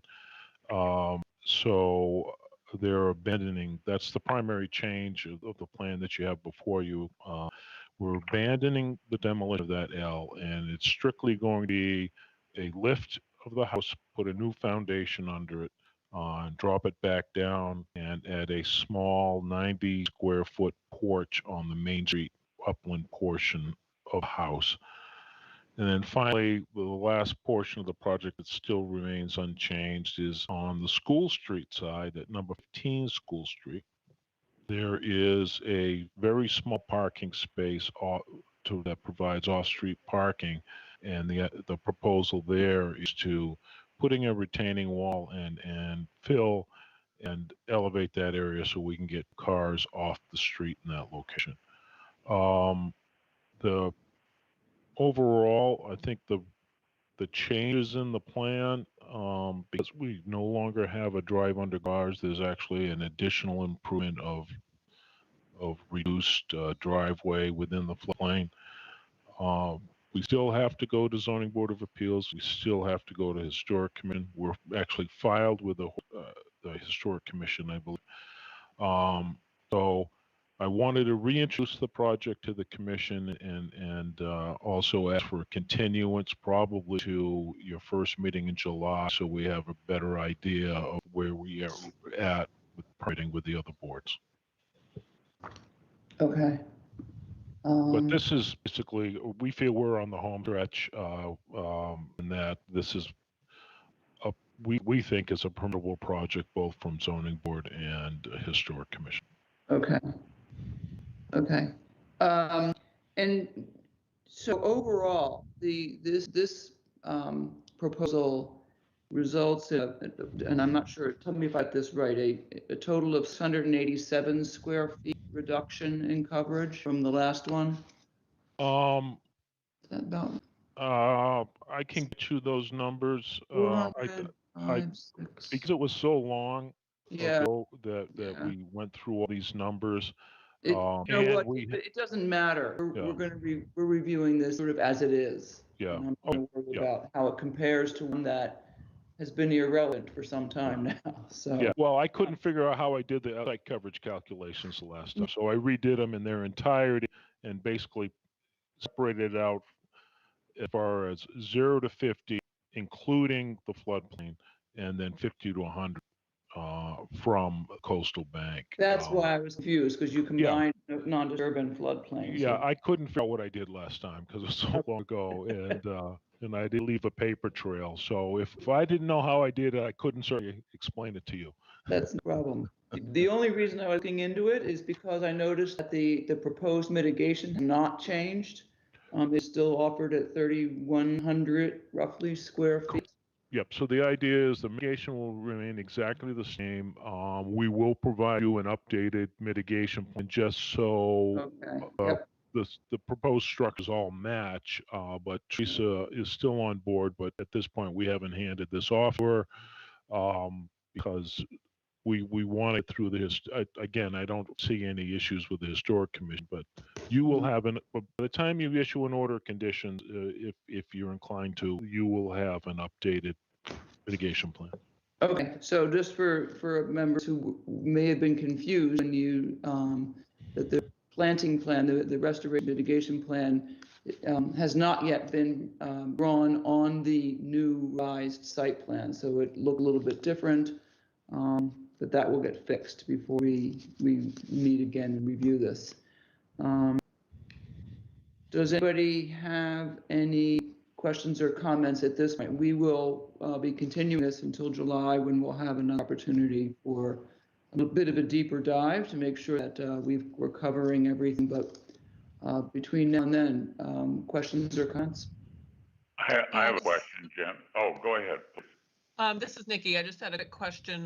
The existing 2-bedroom dwelling that says to be raised is in red, but the patio's in black. Is the patio remaining? No, it's not. The patio is being moved too. Okay. I did provide a revised narrative too. So, yeah, I wanted to highlight the buildings themselves in red and not, although I did do the other deck. So I apologize for that. Okay. I can see why it's confusing. Yeah, But that patio is being removed. Okay. Tom? Yeah, David, way back in the distant past, when this was first run in front of us, you showed 2,735 square feet of additional construction in the 0 to 50 zone. What was that figure likely to be, given your description just a few minutes ago of how things are going to be revised? I couldn't figure out how I came up with the numbers the last time around, because I was trying to divide out what was happening in the no disturb zone from floodplain. And I think what happened was I mixed some of the numbers up, because part of the floodplain is the no disturb zone.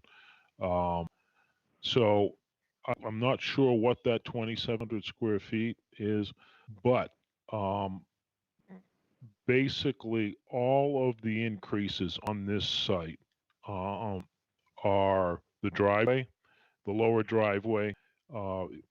If you back to the site, it's somewhat defined as you come down the hill, and then it kind of fans out into grassy areas where, and so the net increases on the plan are the main driveway and parking areas down below, because we wanted to establish a defined area for parking rather than having haphazard parking all over the place. And the other increase is the 2-car parking spaces and retaining wall for number 15 School Street. So it's actually a net reduction in patios and dwelling or buildings, and all the increases are associated with the driveway, which will be pervious. Great, thank you. That's a lot. Any other questions? Hang on, I'm going to close this. All right, so the first hearing date in July is July the 14th. So we can continue it to then. Okay. Is there a motion to continue 305 Main Street, July 14th? Move to continue to July 14th. Clark, second. Roll call vote for 305 Main Street. Commissioner Rawls. Aye. Del Vecchio. Aye. Clark. Aye. Kitts. Aye. Latin. Aye. Sullivan. Aye. I vote too. That's unanimous. We'll have this back on July 14th. Good luck with Historic and ZBA.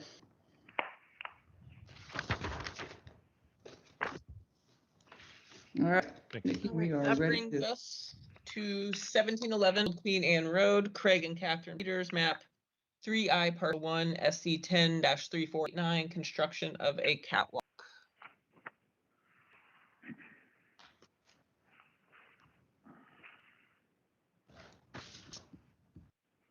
Okay. I'm not sure who's. I think Mark Burgess is here, but you're muted, Mark. Do we have time for a quick stretch? We're running a little bit behind, and All right. I would do that. We have town council waiting for us. Okay. You know what? We can take honestly, my legs are starting to cramp up a little bit. So while Mark finds his unmute button, let's take a 3-minute stretch break and get up from my usual thing. Get up from your computers, welcome back from the screen, stretch your legs. We'll be right back. Jen, I thought this was Dave Clark. Is it? Which one is? Oh, I don't know, I just heard, oh, it is Dave Park, I'm sorry. Okay, Still taking a 3-minute break. right. 11.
One.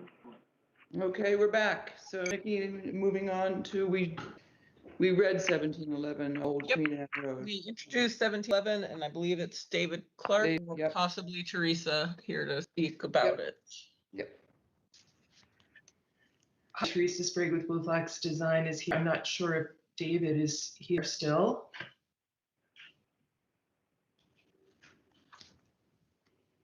I'm happy to answer any questions. I'm here. Okay. I was Okay. vegging out. Yeah. So, Dave Clark for the record. So you should be in receipt of a revised site plan as well as Teresa's restoration and land management plan.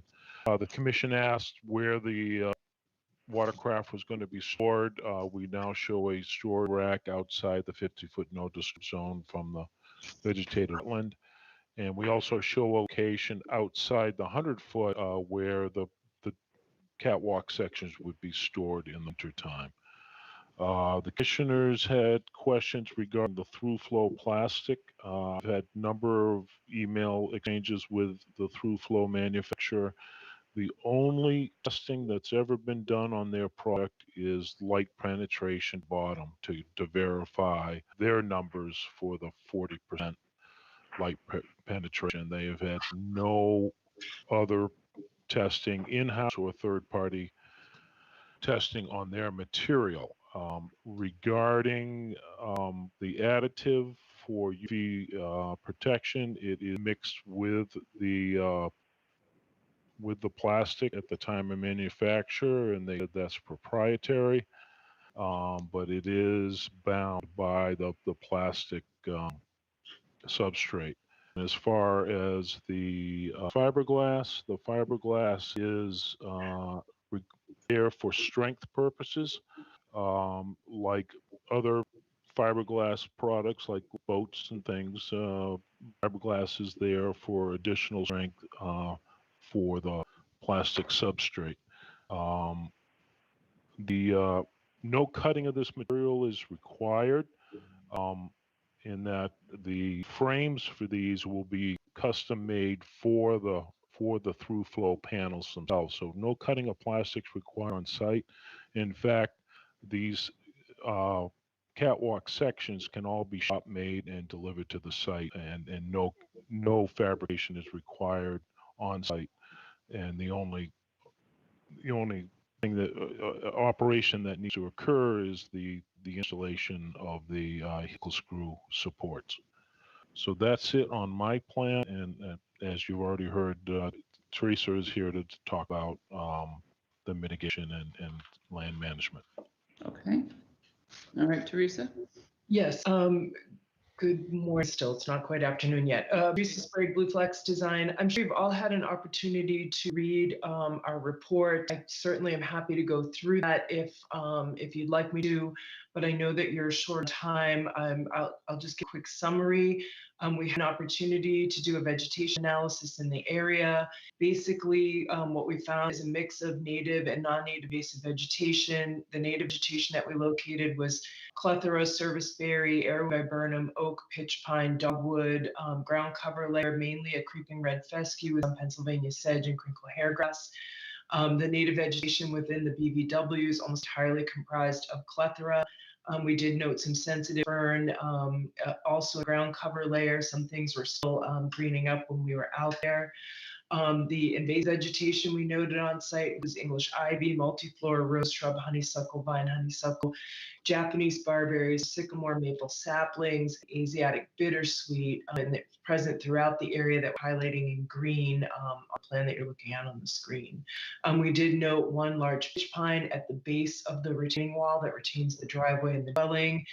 It's being quickly overcome by invasive vegetation.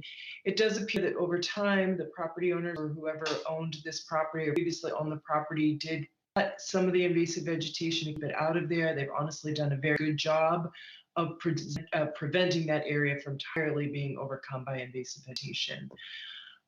We noted the catwalk that's to be constructed over the BVW to the edge of the pond. It was staked in a field in the area that's previously disturbed.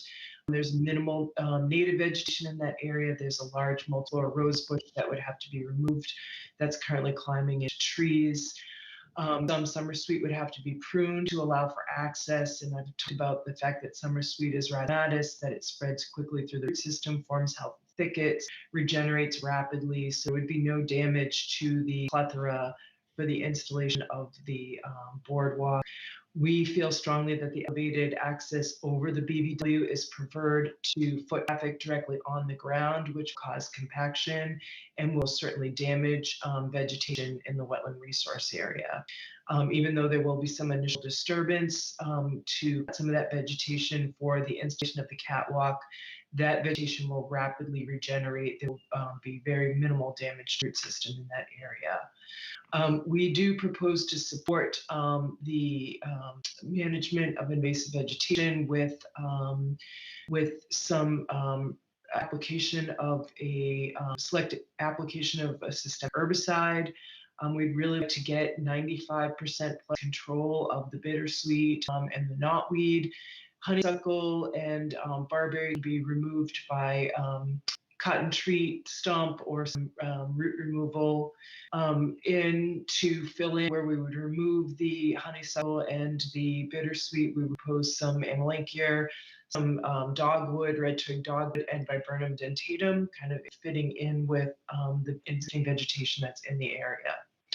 So with that, I'm happy to answer any questions about our observations and recommendations. All right, thank you. Okay, questions or comments from members of the commission for David or Teresa?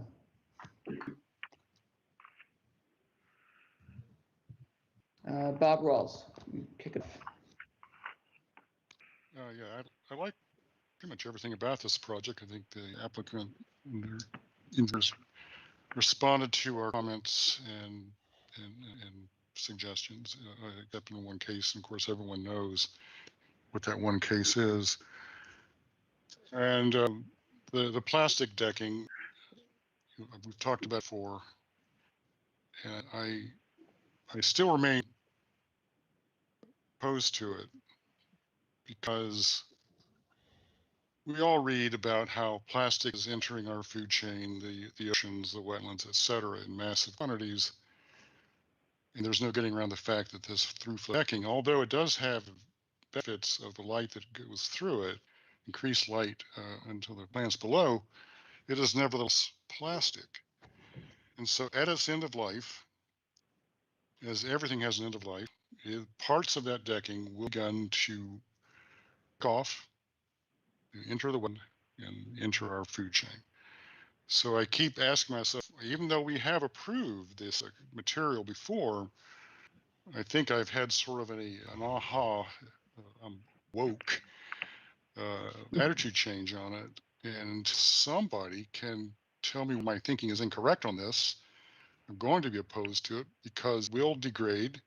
It may be 20 years, it may be 25 years. It will degrade. And I don't have any hope at all the owner, whoever the owner happens to be at the time, will immediately replace it once they see a single piece of it or just two pieces that break off. Well, the more likely scenario is that it'll degrade to a significant degree and a fair amount of it will drop into the wetland before it's replaced. In this particular project, I think that aluminum is a satisfactory alternative because it's a relatively short catwalk. So I understand that the price of aluminum is more expensive, but in this particular case, I would think that the cost differential is not as significant. So that is what I have to say about it. Thank you. David, want to respond? We'd be happy to change it to aluminum, but you will not see 40% light penetration. It'll be more like 5%. So we're happy to switch it to aluminum, but that's the trade-off. There is no comparable aluminum product that I have found. I think we have approved, I'm sorry, David, I think we have approved aluminum decking in past projects. I believe it's on the market. But not with 40% light. No, I understand. I understand the trough there, but yeah. Okay. Yeah. No, okay. Fine with us. I just want to caution the commission. That's just me, though. It's just me. Yeah. I just want to caution the commission that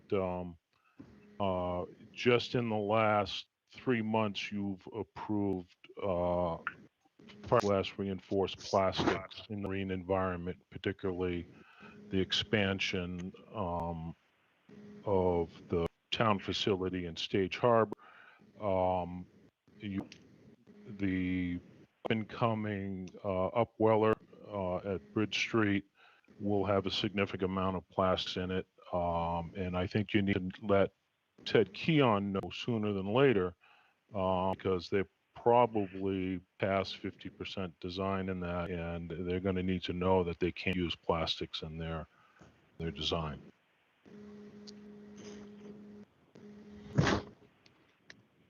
Okay. Other commission members, comments, questions? Clark has a comment. Yes, Tom, go ahead. I hear Bob's concerns, and David's correct. We might be changing our mind, but there's an expression I've always enjoyed. which is that a foolish consistency is the hobgoblin of small minds. And so if we've learned something, I don't see why we can't change our mind. I recognize that in politics, that's a horrible thing. People change their mind, and then they get John for it. Well, fortunately, we change if we learn something new, and I think we have. So anyway, I share Bob's concerns. And I completely understand why the manufacturer must say that some special razzle dazzle ingredient in their product is a trade secret that they don't want to disclose. Problem is that when they take that position, we don't know how to evaluate it, and since the burden is on the applicant, the effect of that claim of secrecy is that there's an assumption against the product. Whereas if they were, I'm sure we could figure out a way to keep secret. But if there was some, otherwise we're just stuck with, nothing. I mean, nobody wants to tell us anything, which strikes me as somewhat suspicious. That's all. Well, in speaking with the manufacturer, your request is first in the nation. And I did provide documentation that where Army Corps engineers specifically cites this product as a preferred alternative for decking material in a marine environment. And the manufacturer is more than happy to attend a working meeting to discuss their product with you. But like I said, this is a first in the nation request by any reviewing agency, because their position is that the 40% light penetration far outweighs any other concerns if those concerns are proved valid. All right, thank you, David. Terry, you have your hand up? I was just going to say the same thing. I understand the concern with plastics, but I for one, am going to try to not use plastic golf tees from now on when I play golf, because I think there's a lot more plastic going in every time I play than there would be in next year or so from this plastic. However, I think the plastic gives us a much of a benefit from letting the light in than putting the material doesn't let the light. That's it. Okay, thank you. Any other members of the commission want to ask a question or comment? Okay, Mark Burgess, you have your hand up. I assume you want to make a comment about this. Yes, correct. Madam Chair, I believe I received some information that I did speaking on my own. Yep. For the board, I had a number of docks that were put in, I think in 2014, I think was the earliest one, or maybe 2013. And they used the through flow grading over a portion of the dock. They were in full sunlight. So I went out there to take a look at them. And I took some pictures and provided them to the commission. They don't really, the pictures, you can tell from the pictures, but I can tell you this, after being in full sun 100% of the time, the deck is as supple as it is the day that it was put in. I didn't notice any oxidation, no discoloration, any kind of degradation at all. It literally looked like the day it was put in. And I'm not sure you can say that about other forms of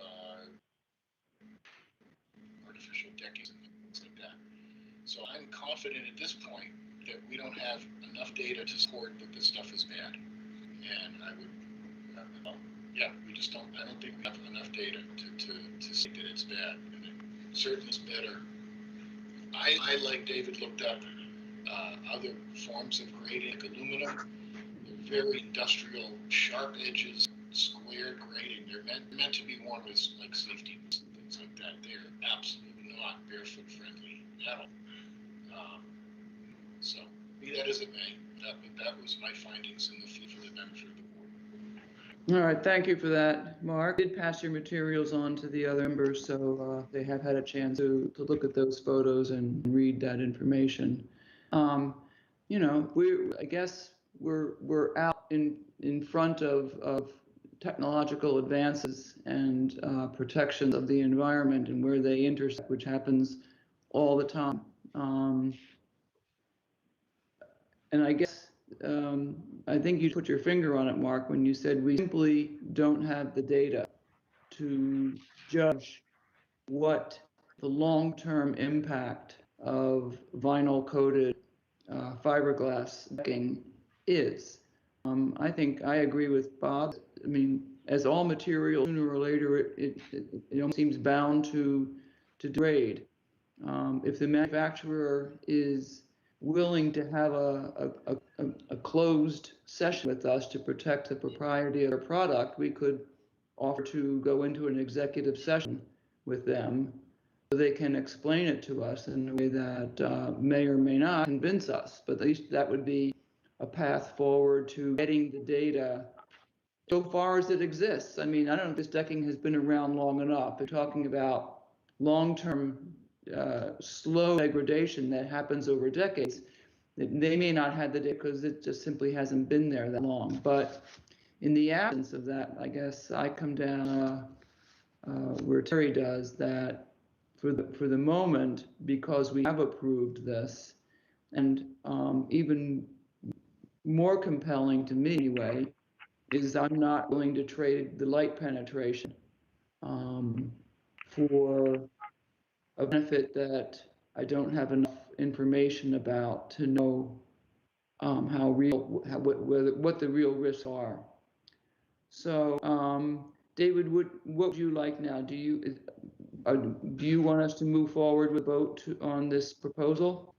Well, we can move towards the June 2nd meeting, and I'll revise the plan and show standard aluminum planking. Well, I think we want to know whether members would vote to support a change to aluminum or not. So,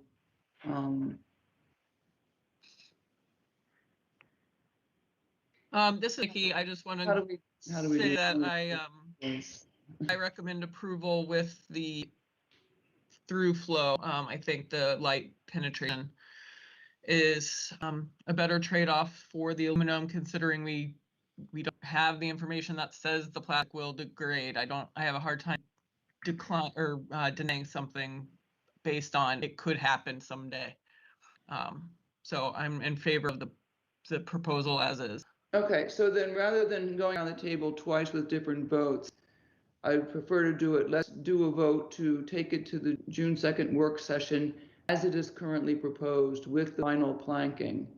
And those who are opposed should oppose that. And if it doesn't pass, then we can try another motion with aluminum. Does that make sense? Sounds good. Okay. Janet, can I make a comment? Yes, Tom. I was thinking back on the recently published studies that were done looking at what was the optimum amount of, how do you optimize the amount of light that passed through? And I haven't looked at the studies for a couple of weeks, so I'm going from memory, which is always dangerous. I recall very specifically that one of their findings that held up over time was that as you raise the height of the deck, and they weren't raising a lot. I seem to remember it was like adding a foot or a foot and a half. You actually increase the amount of light that gets underneath a catwalk. So in my mind, with that in mind, it strikes me that that the plastic flow-through decking is not the only way to increase the amount of light that penetrates into the plant's flow. That actually there are design features that can be maximized that would achieve a very significant amount of benefit. And so I mentioned that just as something we probably should consider. That is, a simple design change might solve the problem. We don't have to go with unknown product. I see. Well, Okay. David, just David? a quick comment. First of all, it's not an unknown product. This company's been around for, I think, 25 years. Commissioner Clark is correct. The higher the structure is, the more light penetration on a day-long basis you get underneath it. But this being a catwalk for launching small watercraft, the a break point where the height becomes impractical for use. So between now and June 2 meeting, I'll take a look at the height and see how much higher we could make it and still have the structure functional for the intended use. Okay. Okay. That's great. That'd be helpful. The more information, the better as we sort our way through this. All right. Is there a motion then to continue 1711 Old Queen Anne Road to June 2nd for the work session as it is currently proposed? So moved. Okay. Is there a second? Second. Yep. All right. Clark will Thank you. second. All right. Clark will second for the purpose Okay, of lots of allowing a vote. All right. Roll. Did I roll interrupt call. somebody? I apologize. That's okay. The more seconds, the better. Roll call vote for 1711 Old Queen Anne Road. Commissioner Rawls. So this is a vote to continue it as written. Yep. Yeah, I'm afraid I can't. I mean, I Okay. really can't based on what I've. Okay. You're an A. Delvecchio. Aye. Kitts. Aye. Clark. No. Latin. Aye. Sullivan. Aye. I'll vote aye as well. So 1, 2, 3, 4. The ayes have it 5-2. The proviso that we need to figure out, we need more information and to figure out how to figure this out because we're facing this all the time. We've just got to get this straightened out. And for the meantime, 1711 will go to the work session. All right, Nikki, last NOI before we have to stop with meet with town council. All right, that is 233 Seapine Road, Richard Tozzi Jr., map 12K, parcel HC 130, SC 10-3495, construction of patios. Good. Still good morning. Ah. David Clark, Clark Engineering on behalf of Richard Tosi. So this is strictly a landscaping project. The site was developed for single family use back in the 70s or early 80s, I can't remember. It's primarily lawn from the house to the top of the bank. And so what they're asking for are 2 patios, one at the walkout level, the lower level where they want to put a small pergola and spa. And the spa will be on the patio, then a second patio on the upper level, immediately in front of the house, so they can enjoy Crow's Pond. A small portion of the patio is in the no disturb zone. The entire lower patio is within land subject to coastal storm flowage. The applicant has provided a restoration and mitigation plan that I believe covers the required mitigation for the increases. Again, the resource areas are a coastal bank, the buffer zone to a coastal bank, and land subject to coastal storm flowage. Be happy to answer any questions. All right, thank you.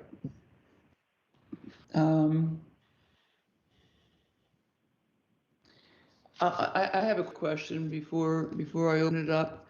I was trying to figure out where the coverage figure of 556 square feet within the NDZ is coming from. I see the small portion of the patio that crosses the 50-foot line is indicated on the landscape plan as being 260 square feet. So what am I not seeing where the other 300 or so we're coming from?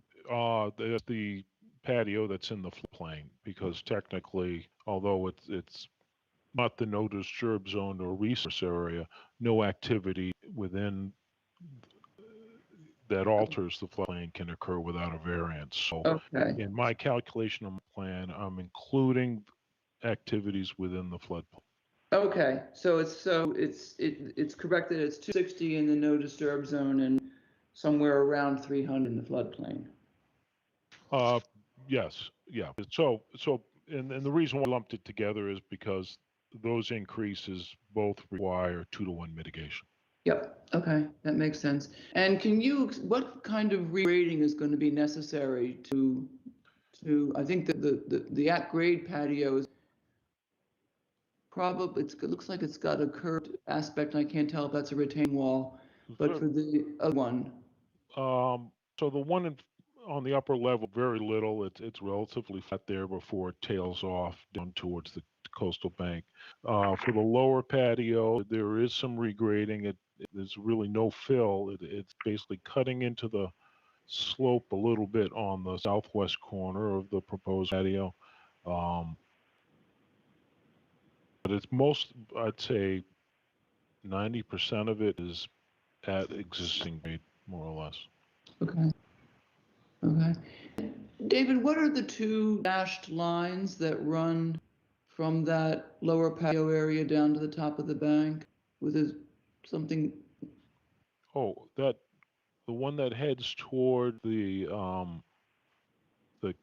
stairs, that is a contour line. I think it's the foot contour. okay, move over toward the right, and the next two lines. Those are contour lines. Those are also contour lines. Okay, so they are as it runs through the house, it looks like Yeah, the 10. yeah, so for the disconnect on the labeling, all the contours are labeled, but those are tough to pick out. I can add those to the plan. Okay, because at the 12, the elevation 12 is the floodplain, so I was just trying to figure out. Yeah. Okay, where it stops and starts. Okay. All right.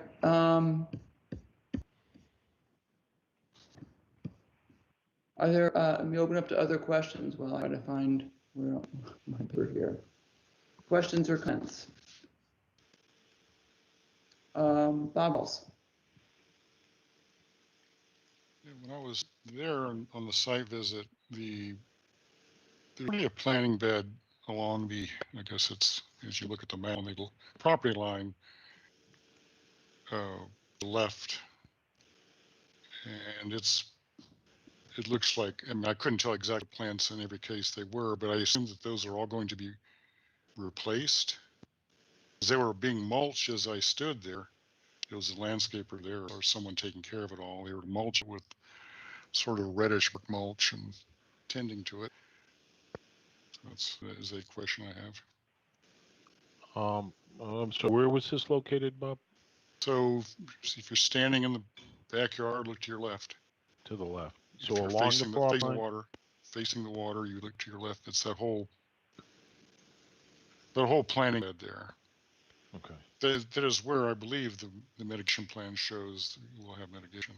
Okay. I was just a little confused because there was no staking mitigation areas, so I just sort of had to interpolate from looking at the map and looking at the ground. Okay.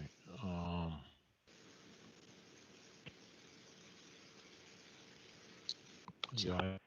So it's already, I was just confused because already plants there. It was confusing. I too had a similar question because the mitigation area was staked. But I'll also say, Bob, that when I went down onto the beach area and walked along there, I realized that there were landscapers working at the property next door too. And they were in that area. So then I got really confused whether they were working on this property or the next one. So. Oh, well, they were in this property when I was there. Okay. There were people They were shoveling red bark mulch into that planting bed. Oh. Okay. Good morning, members of the commission. Brad Holmes with the CR here assisting with this project. There's basically three schemes to the project. I think what you're referring to is there's an area of existing landscape bed, which is a portion of overall mitigation. That area would be supplemented with native plants. The other portions of the project are where we're proposing remove turf and revegetate that native planting. So I think what you're referring to, sir, is the existing landscape bed that will be supplemented with native plantings. The Okay, remaining area would be where lawn is turfed out. When you say supplemented, tell me. That means adding native plantings to the existing plant beds that are there. So that area is in these 0 to 50. This planning plan doesn't have again. Oh, yeah, there it is within the NDZ. It's with, I think that area, the existing planting beds are outside the 50-foot buffer zone. I think so, not according to your. I'm sorry, not according. Can you put up the landscape plan because it's color coded, so it's a little bit there's easier. shades. There's like a lighter green and a darker green. The majority of the areas there we go. Proposed mitigation is where lawn will be removed. Kind of that area of lighter green that's closer to the house and the proposed patio and spa where there are existing landscape beds. That area will be supplemented with native plantings, and it was detailed in the narrative, the mitigation buffer narrative that we submitted. There's about 332 square feet that's going to be supplemented with native plantings, and then the other portion is lawn removal and then the coastal bank enhancement. All right, I guess I remain confused. So you have non-native plants in the NDZ, you have a plant bed, and they're going to add natives to the same. I get part of I'm confused about that. You're talking about lawn removal and you're talking about supplementing, and since there was no seeking, I couldn't tease all that out, and I still remain confused about it. Okay, I can help a little bit. If you look at the 50-foot buffer zone at the top of the coastal bank, yes, kind of runs across the, lawn area that's facing the water. Majority of that's outside that. I'm sorry, is within the 0 to 50, and then the 50 to the 100-foot buffer zone that's kind of overlays house. There's a small portion of about 340 square feet of existing landscape beds. That area that's kind of in closer with the lighter shade of green, that's the area that would be supplemented with native plantings. Everything else that's posed would be lawn removal and addition of the vegetation. So that clarifies it for you. So wherever it's in the NDE, it would be replaced by natives. And additionally, there's lawn removal. Correct. Oh, well, okay, the lawns removed. Well, there's already existing plantings there. Those would be replanted with natives within the NDZ, is that what you're saying? No, I'm not saying that. I'm saying within the NZ, that is the area outside the 50-foot buffer zone between the 50 and the 100, correct? No, it isn't. The 0 to 50 is the 0 to 50 is the NDZ. Okay, that's what I was asking. So anything on the 50-foot buffer zone is not the NDZ, correct? Correct. Correct. Okay, so only thing that's proposed beyond anything that's proposed within the NDZ, being the 0 to 50-foot buffer zone, is lawn removal and planting of native vegetation as shown in the green area. The area beyond the NDZ consists of supplemental planting of native vegetation within the landscape beds. Okay, so you'll be replacing the plantings that are in the NDZ already. Within the NDZ, we'll be taking out lawn, removing turf, and bringing in native vegetation. So that's the part where I still remain. But there is a planting there already in the NDZ, correct? Against the along the property. I can't explain. I think it's detailed in the plan. There's kind of a designated scheme. Within the NDZ, it's the lighter green that's going to be took out and revegetated with the vegetation. Maybe I can get this. Can you zoom in a little bit further onto that western boundary line? Because I think that's the area we're talking about.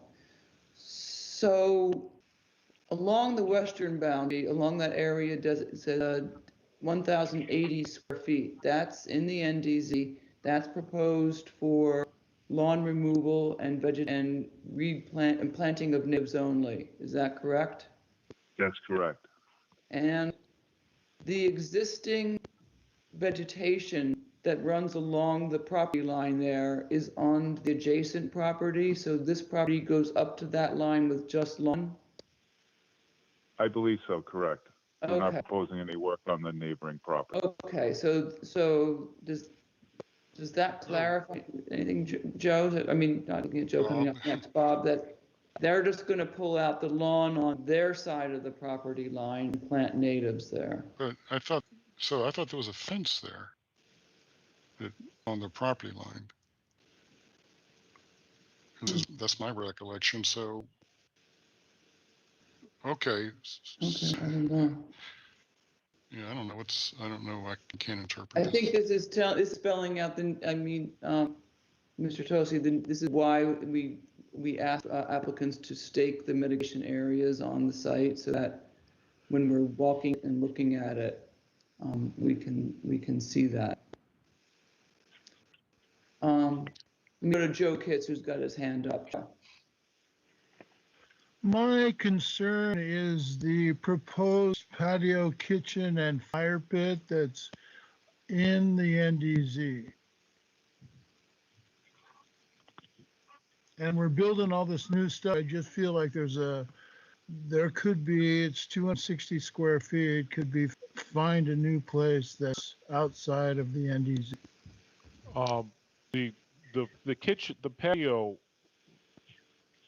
is, portion of the patio is within the NZ. The L-shaped structure and the circular shaped structure are the kitchen and the fire pit, and those are outside the NDZ. And then what's that little sort of nub that sticks over the 50-foot line? That's patio.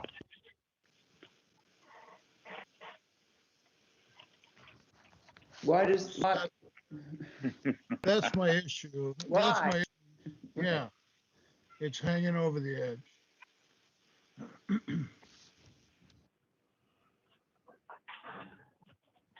Is there a slider there, Rich, or something that just trying to tie in?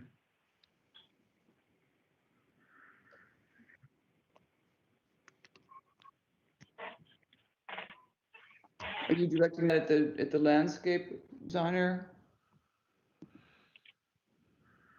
Terry? Yeah, I don't know who I'm talking to, but it seems like that little area is just tied, just obviously corresponds to the thing on the back of the house that originally must have been built right with 50 feet. Yeah, that corner of the house goes right to the edge of the 50-foot line. And the patio is proposed to wrap around that portion of the house, which puts it into the no disturb zone. What is the material for this proposed patio? David, or whoever, I don't know who, Richard or David? I don't think I have the material specifications for that, but I can find out. Okay. Hi, this is Rich Tosi, the applicant. Yeah. The materials, South Bay quartzite, flagging stone with a blue stone border, dry laid.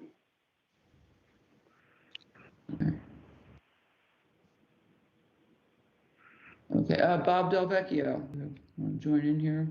Yeah, I have the same concern that Joe had with that, the patio hanging over the edge into the NDZ. There's currently a yew hedge there up against the building with a picker window, so there's no slider there for, access into the house.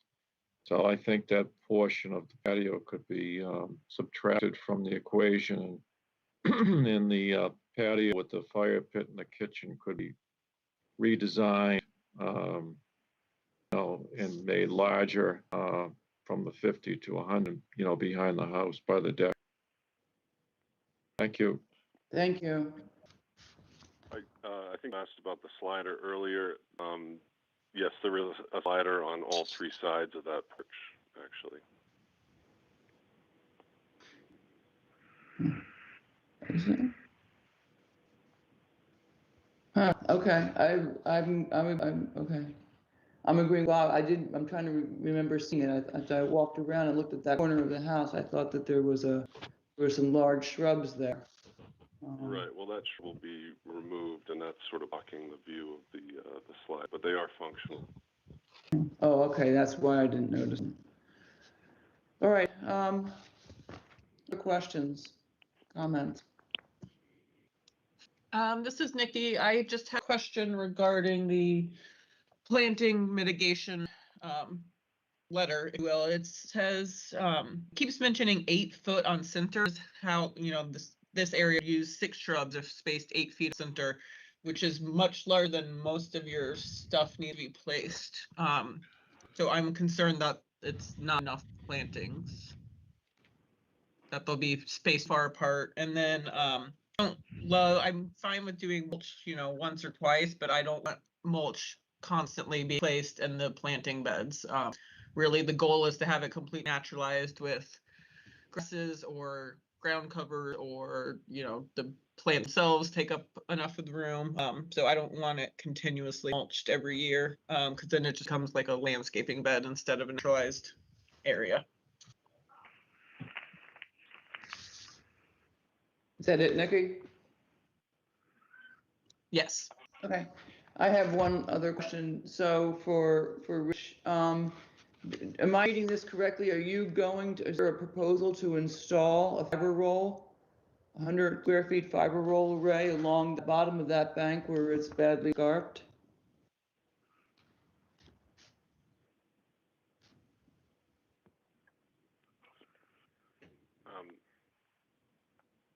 It's referred in the landscape plan as coastal bank stabilization.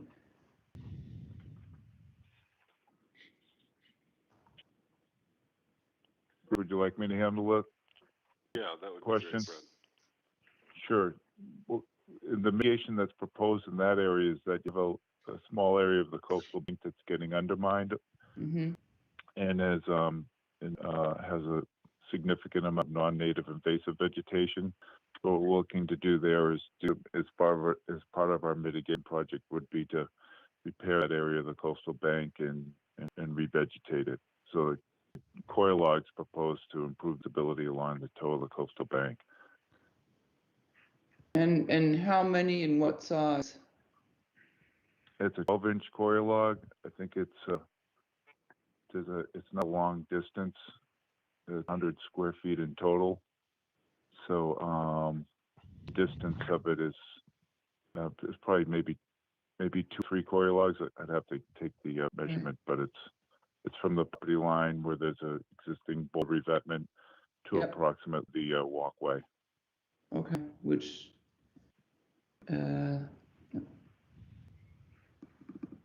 looks to me to be about 1 inch to 30 feet. That looks like it could be close to 30 feet long. Is it one row or is there multiple rows if you're doing 12 inches? One row to hold the toe and just try to give the stability there. We could revegetate the slope, remove the non-natives. It's not a continuous row of coir logs up. It's just one along the toe of the bank. Okay, and the removal, so the invasive removal will also be in that same portion, that same area, as it comes up to the top of the bank? Correct. And I apologize if I missed this, the proposal for the revegetation, is it? It's American beach grass. It's in the, so what we would do is it's not a terribly deep or lengthy slope there. So it would be to repair that toe and then bring in clean sand to fill any of the backfills needed, and then revegetate it with American beach grass. And do you have any idea what the volume of the sand going to be required is?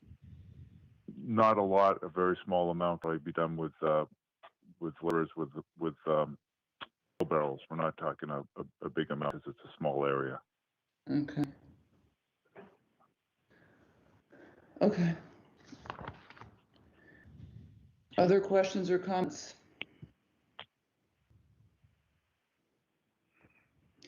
Okay, I think that we're going to need to come back together. We've had a bit more information, and I'll just start ticking off the items that I heard people mention that they would like you to go back and address or consider. The first is to stake the mitigation area so that we can go and visit and actually walk and see exactly what we're talking about. To go back and talk to your client about considering, you've heard a number of commissioners mention this, and I'm on the same page with them about pulling that patio out of the no disturb zone. And if you need that room, that there's room within the 50 to 100 to capture the uses that need to be. So I don't think I've heard a justification for why it would have to go to the NDZ. To consider increasing the density of the mitigation plants. And maybe some more information on the bank stabilization portion of it. More detail on exactly on the fiber rolls, the number, the size, the location, the vegetation proposal for that, and the work protocol for that bank part of it. Nikki or anybody else, what else have we asked for? That's all I remember here. Anybody else have anything before they go away they want them to come back with? I have one suggestion. Yes, Tom, go ahead.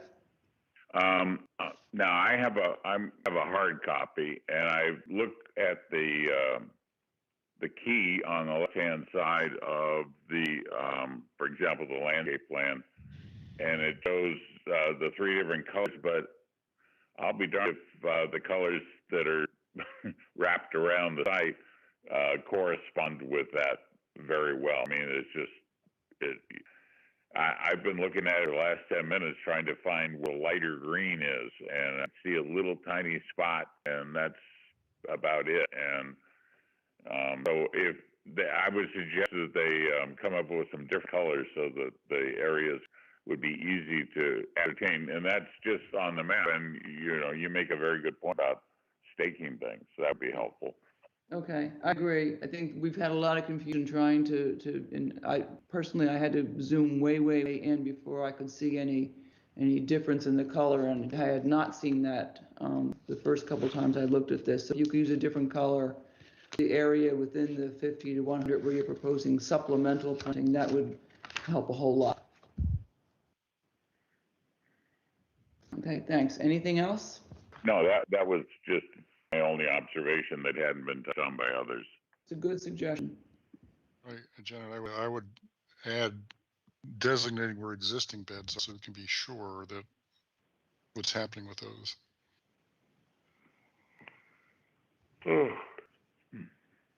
Okay, I agree. So with that, I would reschedule this for hearing on June the 9th, which would mean you would need to have this information and revisions to submit to Nikki by June 2nd. Is that doable? Yes. Okay. Is there a motion then to continue 233 Sea Pine Road to June 9th? Move to continue to June 9th. Clark, second. Roll call vote for, was it 233 Sea Pine Road? Commissioner Halls? Aye. Delvecchio? Aye. Pitts? Aye. Clark? Aye. Latin? Aye. Sullivan? Terry? You're muted. Yes, aye. Okay. Sorry. I vote aye too, that's unanimous. We'll see you back on June the 9th. Thank you, gentlemen.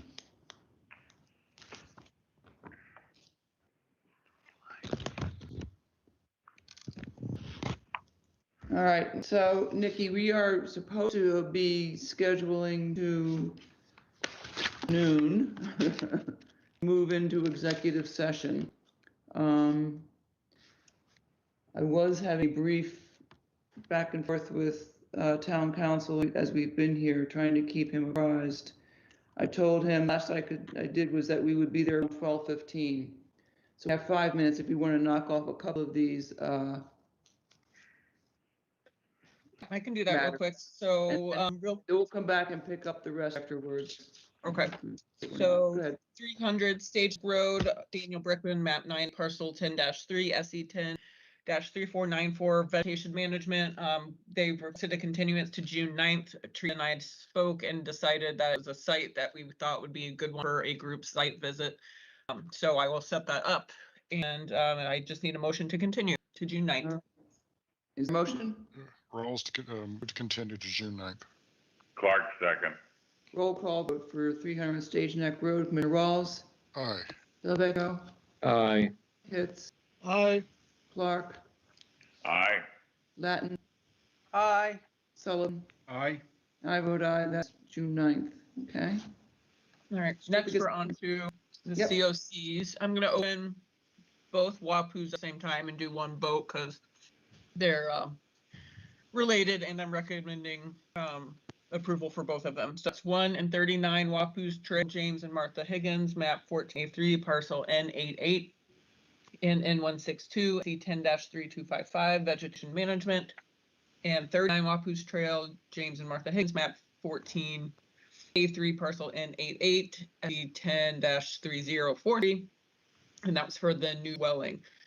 So I recommend approvals for both of them. The dwelling is in compliance. Everything's very well vegetated and doing very well. There's no evidence out there cutting it, anything unnecessarily. I would put a couple of conditions for that hand weeding is allowed to continue on the vegetation management one. And then there's just ongoing conditions regarding pool, water, and lawn, and fertilizer, and all that kind of stuff for the other one. So with that, just a motion to recommend if you guys are fine with that. Any questions? Is there a motion? Motion to approve both certificates of compliance. Clark, second. Roll call vote for the certificates of compliance. Commissioner Rawls, Aye. Delvecchio, Aye. Pitts, Aye. Clark, Aye. Latin, Aye. Sullivan. Aye. I vote aye. That's unanimous. They're approved. All right, 98 Aunt Abby's Lane, Lawrence and Jacqueline Gordon, map 10B, parcel 24-2, SC 10-3339, access stairs and an elevated walkway. I recommend approval. It was built in accordance to the plan, and there'll be, I don't have it in front of me, but there'll be some ongoing conditions that were in the order of conditions that will go on the certificate of compliance. All right. Motion? Move to approve your certificate of Clark, compliance. second. Okay. Rawls, Aye. Delvecchio, Aye. Pitts, Aye. Clark, Aye. Latin, Aye. Sullivan. Aye.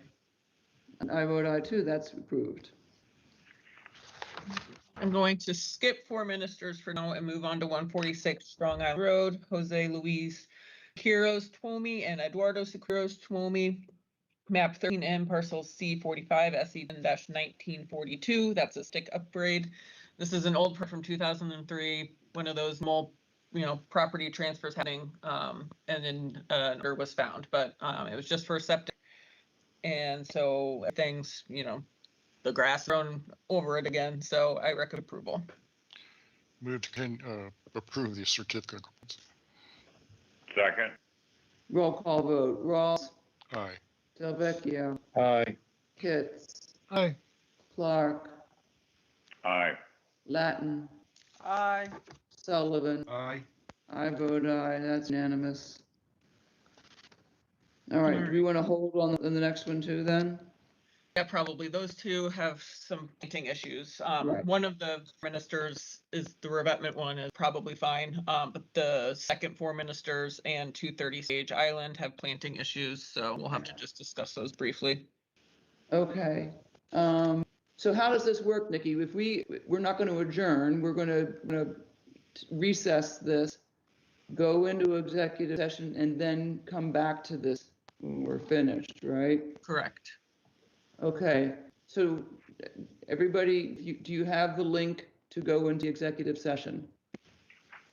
Yes, I have it. Okay. Don't lose this link. It's in your agenda. So then when we finish there, to come back here to wrap up these last two certificates of compliance.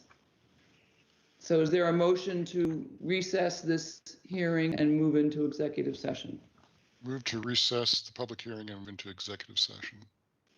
Clark, second. Roll call vote. Commissioner Rawls, Aye.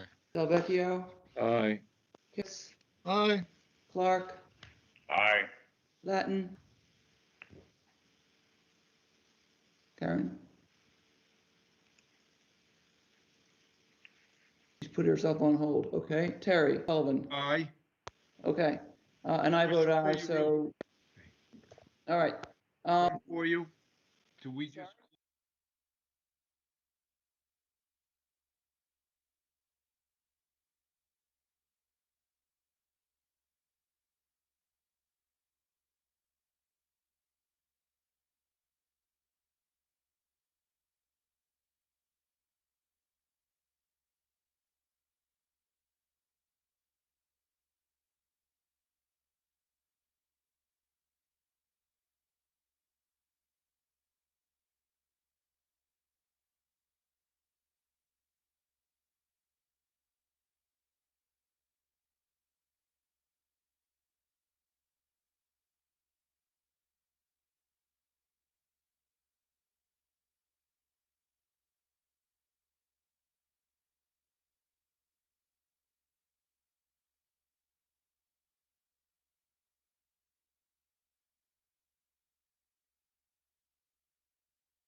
All right, we are back and ready to move forward with the next two certificates of compliance.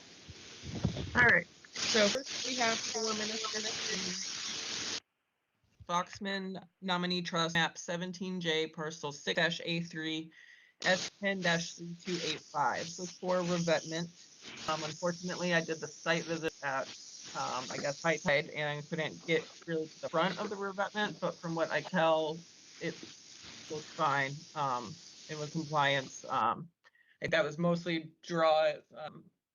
putting in a steel wall behind, and that has all been covered with rock like they were suggested.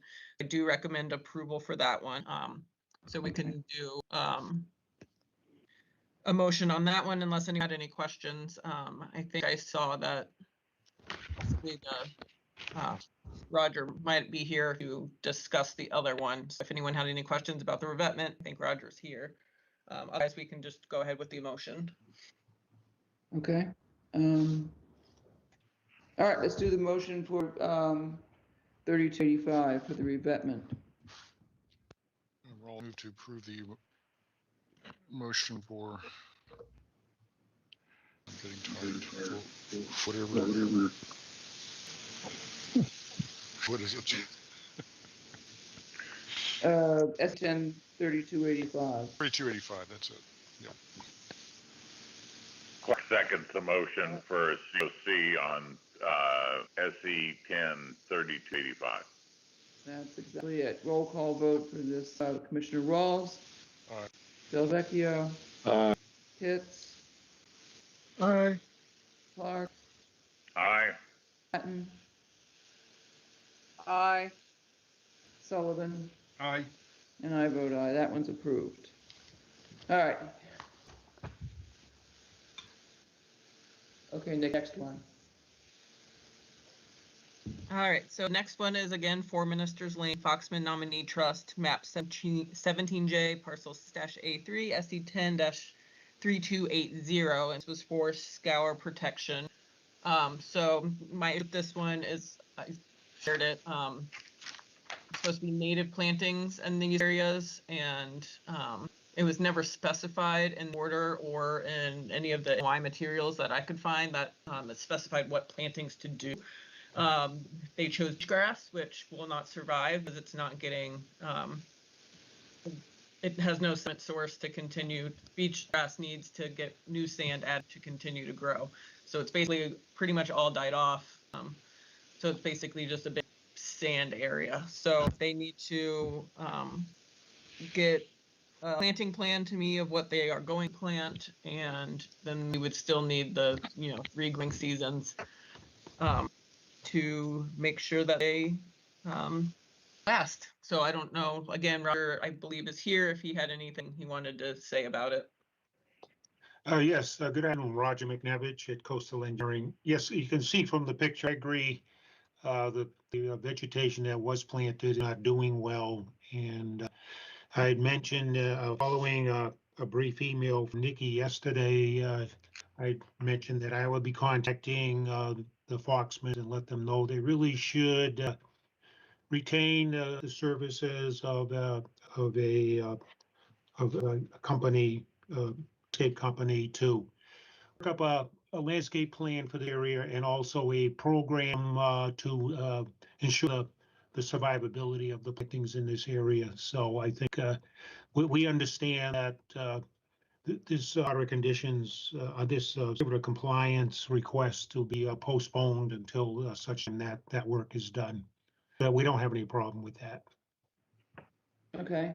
Right. Then we need to vote then a motion to deny this certificate of compliance for SC 10 3280. Correct, and then they'll apply in a Right. few growing seasons. Yep. Yes.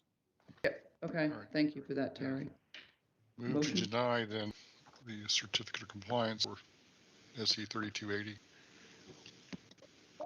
Clark second. Roll call vote. Commissioner Rawls. Aye. Delvecchio. Aye. Pitts. Aye. Clark. Aye. Latin. Aye. Sullivan. Aye. I vote aye. That's a unanimous for that to know. All right. Thank you, Roger. Tell your client choose better and better luck with the next group of plants. Okay, very good. Thank you. All right, the next one is 230 Stage Island Road, Stage Island Realty Trust, map 13A1, parcel D27, SE 10-3184, hardscape modifications, land management plan, and stairs. Let me share the picture real quick. So the stairs were fine. A lot of the planting was fine, but there is this kind of in the lower middle area of the bank is big bare spot. So, I mean, you can see it was planted, but nothing's, I mean, a lot of like this, has died. So again, it's a little bare, I think, in my opinion. I mean, like I said, the rest is doing well. It was just this one weird section for some reason. So I think just need to get some new plants in there perhaps, and give it again a couple growing seasons to hope that this section does better next time. And I think Thad was here. I don't know if he is anymore. I'm still here. Oh, yep. So I don't know if I wanted to talk about it at all. Like I did with the other one, I briefly sent him a quick email saying that we had concerns as a heads up. So I don't know if I have any comments, Thad. Hi, Thad Aldridge, East Southeast. I'm not sure if Jen or Gretchen are on the line. Worth a try. This area, they've been having difficulty getting anything to establish. I guess the rabbits prefer this spot and go after quite a few things. We're talking about supplementing a lot of grasses just to get greenery in there. And we're hoping if we can get it planted and through the summer, would the commission be able to sign off on it, or are you looking for a longer time? I think we'll want to see some survival, right, Nikki? I mean, I would think so. I do understand. I mean, I don't want people to have to keep planting and planting and planting in an area that won't survive. But if it does get planted this summer, I would say this time next year we should be fine to approve. That would be Are they in a rush for it for some reason? He just wants to get things signed off. The property owner has seen so many orders go on forever. He's very intent on getting his closed as soon as it can be. Well, you should stick around for our next conversation because we're totally on that page and we want these certificates out and these orders closed in a timely manner. But we also want to make sure that the order is fully complied with and the mitigation has been successful to some degree at least. So I'm happy to look at it in another year and see if we can close it out then. That would be appreciated. No problem. All right. So hopefully we can get something stick. Yeah, it gets right. I hear you about rabbits. It's a lifetime struggle with them, and they generally have the upper hand. Get a beagle. Get an eagle. That takes care of your rabbits. So we need a motion to deny this request for a certificate. Move to deny the request for certificate plans for 230 Stage Island. 230 Stage Island. Yep. Quick second. All right, roll call vote. Commissioner Walls.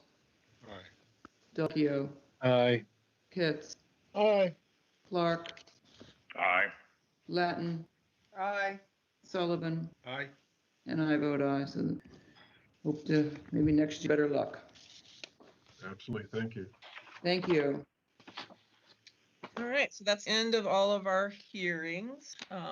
Now all we have left is discussion of the fee schedule, which we had started back on May 5th, I think, and then I completely spaced on putting it on the agenda for May 12th. So it's on for today on the agenda. And then if you guys approve this fee schedule, it will be on May 20, or not May, June 9th for, any public comment from any of the representatives or anything. And then it will be changed in regulations. So I put it in the Dropbox. It's a few minutes ago, so I'll share it. So it's basically the same as what I suggested last time. Admin reviews go up $20. They take a lot more work than, it's site visit and drafting up the conditions and all that kind of stuff. The reissuance of a document stay at $25 because that's pretty simple. Basically just copy and paste from the old one and reissue it. An RDA would go from 35 to 50 because again, they take almost as much work as an NOI. So it's basically the same review process. The paperwork's just a little bit easier. And plus $35 is a weird fee. It's easy for people to remember if it's, multiples of 50 and 25. So I changed that. An order of conditions is currently $50. I'm suggesting we match it to whatever we decide to do an NOI. And like I said, this extension was the same at 50. I mentioned last time, NOIs depend on activity. So for a septic, it's $50. For a new house, it's $200. And docks are $2 per linear foot, and it just gets confusing on what they owe. The calculation, it just gets more complicated than necessary. So I'm suggesting kind of an average-ish. Most of our filings would be the $50 fee or the $200 fee. So I'm suggesting a flat fee of $150, which would mean that amending an order of conditions would also be $150. Right. Yep. And then for the certificate of compliance, we're currently not charging, but like I said, I still have to do site visits. We still have to talk about it at a meeting. Sometimes they have to come back for another one, the two we just heard. So I'm suggesting that $50 for a COC if the permit has not expired or has only been expired for a year or less. So for example, if a permit was going to expire December 2016, the fee would $50 until December 2017 when it has reached a year of expiration. And then after that, additional $50 for each year that expired. So that one that was $50 in 16 and 17 would be $100 in 2018, and it would be $150 in 2019, and so on. The reason for this, Bob really he mentioned a sliding scale. And it does make it more difficult as time goes on for me to see if actually in compliance with what it was. This will also give people motivation, hopefully, to close them out quicker. And then I had another thought about it, but left. So this would need a cap on how much we would charge. If it's can't keep charging for 50 years. If one really old one pop up, that would be kind of outrageous. So it would need a cap. We would have to decide on how much that would be. So yeah, I guess I'm just looking for your thoughts on those suggestions. Okay, well, thank you, Nikki, for having thought through this and coming up with these. I think make a lot of sense to me. The only thing I would say is that to change the language, the reference. So one is an NOI, which is the application, and the other says AOOC, which is the order. So I guess it should be a request for an amendment. Yes, yeah, that would make sense. So that's what it is. Are you going to say, do I have to pay twice? Do I have to pay when I ask and when I get it? So, because I think they'll ask that. Anybody have any questions or comments on this? One thing I did think of quickly is like the one we just heard about from Thad for the COC. They did do due diligence trying to get their plantings to go, and it is not currently, or it might have just expired. So I would want to put a note in this file, for example, saying, yeah, I'll have to do the $50 fee, but not get penalized because we denied it, so not get penalized for not applying in a timely manner, because they did. We just had a small issue with it. So, so that might come up a little bit during the transition, but I can just put a note in the file for that one. And we would just say that the fee for the certificate of compliance, the commission has the authority to waive it, or under the current right circumstances, something like that. Thad, you want to weigh in here? I'm just curious, can we automatically do extensions? How many of these projects are 5-year projects with a 3-year permit? I mean, you'd have to apply, but there's no reason, if let's say it's been 3 years and you didn't get plantings in time and they still need time to do a growing season, you would just go ahead and file the extension. And then since it hasn't expired, you wouldn't get any extra fees for the certificate. I just look at the management projects in particular. They take a year or two to strip everything out, and then they plant. They need 3 years on top of that. So that puts you out at 5. Yeah, they technically should be filing extensions if they still need time for plantings to establish. Right. All right. Just trying to streamline that side. Yeah, we wish we could, but we can't do anything about the state deadline, the 3-year. You have to come back and ask for an extension. Can we Okay. request the extensions at the start? Probably not. Okay. Thank you. So everybody just has to, monitor their calendars. Janet, I just have a comment. Sure, Bob. I just hope that we don't raise the fees too much because I think some applicants may not want to apply if fees are so high that you might get deterred, from the expensive nature of applying, and I think we want to make sure that we encourage, as many applicants as we can, because I know some people don't go through the normal and legal process. Yeah. That's all. I mean, I would say the fees are pretty on par with most of the other towns. Barnstables, I think maybe Barnstables are crazy. And it really, I mean, for most of it, it's only going to raise the fee by, $50 or so. So I don't think it should deter too much. Yeah. I'm just not talking about the future. I Right. understand you have to raise the fees now. I'm just thinking about, long term, that's all. Yeah. Hopefully we don't have to do this again while we're all here. This is the first time we've done it in many years, so I think I'm sensitive to that too. I hear that a lot from people, and the truth is it's not the fees they pay to the town that drives the ridiculous costs of having to comply with the process. Right. Which is we can do about that. Anyway, Terry, I had a question.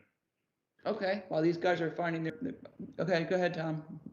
Yeah, I understood that these are supposed to help offset certain costs, and I was wondering, to my mind, these fees are very modest, to put it as politely as possibly can. And so if we're supposed to be covering certain costs with these, I'm wondering, are the fees as amended or as suggested to be amended going to be sufficient to cover whatever cost it is that they're supposed to offset?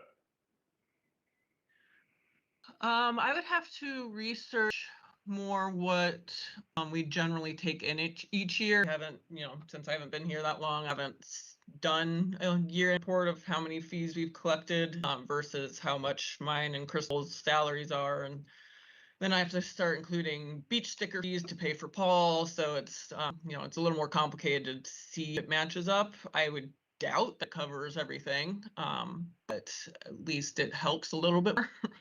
It does. It's designed, and I don't know whether it's pegged down to any level of detail, but they're designed to support the costs of having the commission, of supporting the commission. So, and I also know that we retain control over that money, since so we determine what it gets spent for. So is this We have a separate enterprise fund. I was chairman of our town finance committee for several years in another town in Massachusetts. Is this an enterprise fund or is this, What does that mean? I don't know the term. you said it's army, so to speak. I'm not saying it Yep. should. Doesn't go into the town's main general fund. That's what I mean. The Conservation Commission keeps control of it. My concern is that the strength of the viability of this commission is the health agent in the support, because I'm new here, but this is a lot of time. I'm not probably telling any of you something you don't already know. But at some point, you need to have a sustainability. And I think right now there's more and more construction going on. There's going to be more and more projects that continue to come up. Yep. And we're going to need the support of Nicole and someone else, if needed, to help alleviate that role. Yep, we've for the last year and a half or so, Terry, we've identified the need for a second assistant agent to assist the agent. While Paul is technically an assistant agent, his time is 100% taken up between North Beach duties and land management duties. So he's not able to provide any support for the permitting burden that falls to the agent. So once we have these fees in place, we will go back to advocating in the town government that the funds that we have, and they're sufficient to at least get somebody started. And we have a moral commitment that the town will do that and use this money to hire an assistant. So that's because the burden on the agent is just going to keep increasing. You're right, because the activity, as we can see, is not a decrease. Okay, Bob, did you have something to add? Oh, just a couple of things. One, we need to talk about the cap that Nikki talked about, what that might be. Oh, right. And secondly, something that's not on, that probably can't go on here, but I'll throw it out there anyway, is the time that the agent spends, which is considerable, on violations. Yeah. And those are free, basically. All that time is free, even though it'd be nice if we could assign a fee for the admin work associated with processing time-consuming violations. Yeah, I'm with you So on I'll that. have to double check our fee schedule. Most towns say for an after the fact filing, you have to double the fee. And then you guys place your fines on it as well. I don't really know where the fine money goes. Because I don't really do the budget. I think Bob does. So I can check and see if the wording's already in there, but most of them double the fee after or for an after the fact filing. So that can help alleviate the violation charge.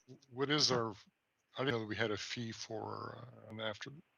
Oh, an after the fact, okay. So so if we require them to file a notice of intent or something. Got it. Oh, yeah. So yeah, I think that'll be factored into this then. Yeah, and it would be more than just an after the fact, because sometimes we resolve a violation by requiring a filing of a notice of intent for the restoration project. So somehow to capture required filing of an NOI would be doubled, because that would be in response to an order, whether it's for after the fact or a restoration. But yes, also, Nikki, as Bob pointed out, you guys notice that it goes up $50 a year. We're trying to cut down on the number of people who go year after year and forget about it and then come back 15 years later. So we've done this, but we think it should be capped at $500 as a maximum for the certificate of compliance. Oh, we got 5 minutes left. So, all right. Anything else? All right, so I will, if we don't have any questions, there's nothing to vote on. I'll just draft up a final, document, and we'll vote on at the, it'll be on for the June 9th meeting, and we'll do, a brief period of public comment if anybody has any objections from the public or any of that kind of stuff. And then I'll have to check on this, but I think it would probably need approval from the selectmen, but I'll have to talk to Bob when he's back from vacation. Okay. All right. Anything else, or are we? I think we're done. That's it. I have a Okay. motion. Yeah, motion to adjourn? I have that. That's the motion. That's the one. Oh, that's it. Is there a second? Second. All right, roll call vote to adjourn. Commissioner Rawls, I would say aye. Delvecchio, Aye. Pitts, Aye. Clark, Aye. Latin, Aye. Francisconi, Aye. Terry Sullivan, Aye. and Mary Sullivan. Aye. And I vote aye as well. Thank you, everybody. Good job hanging in there. We're done for today. Gina, thanks for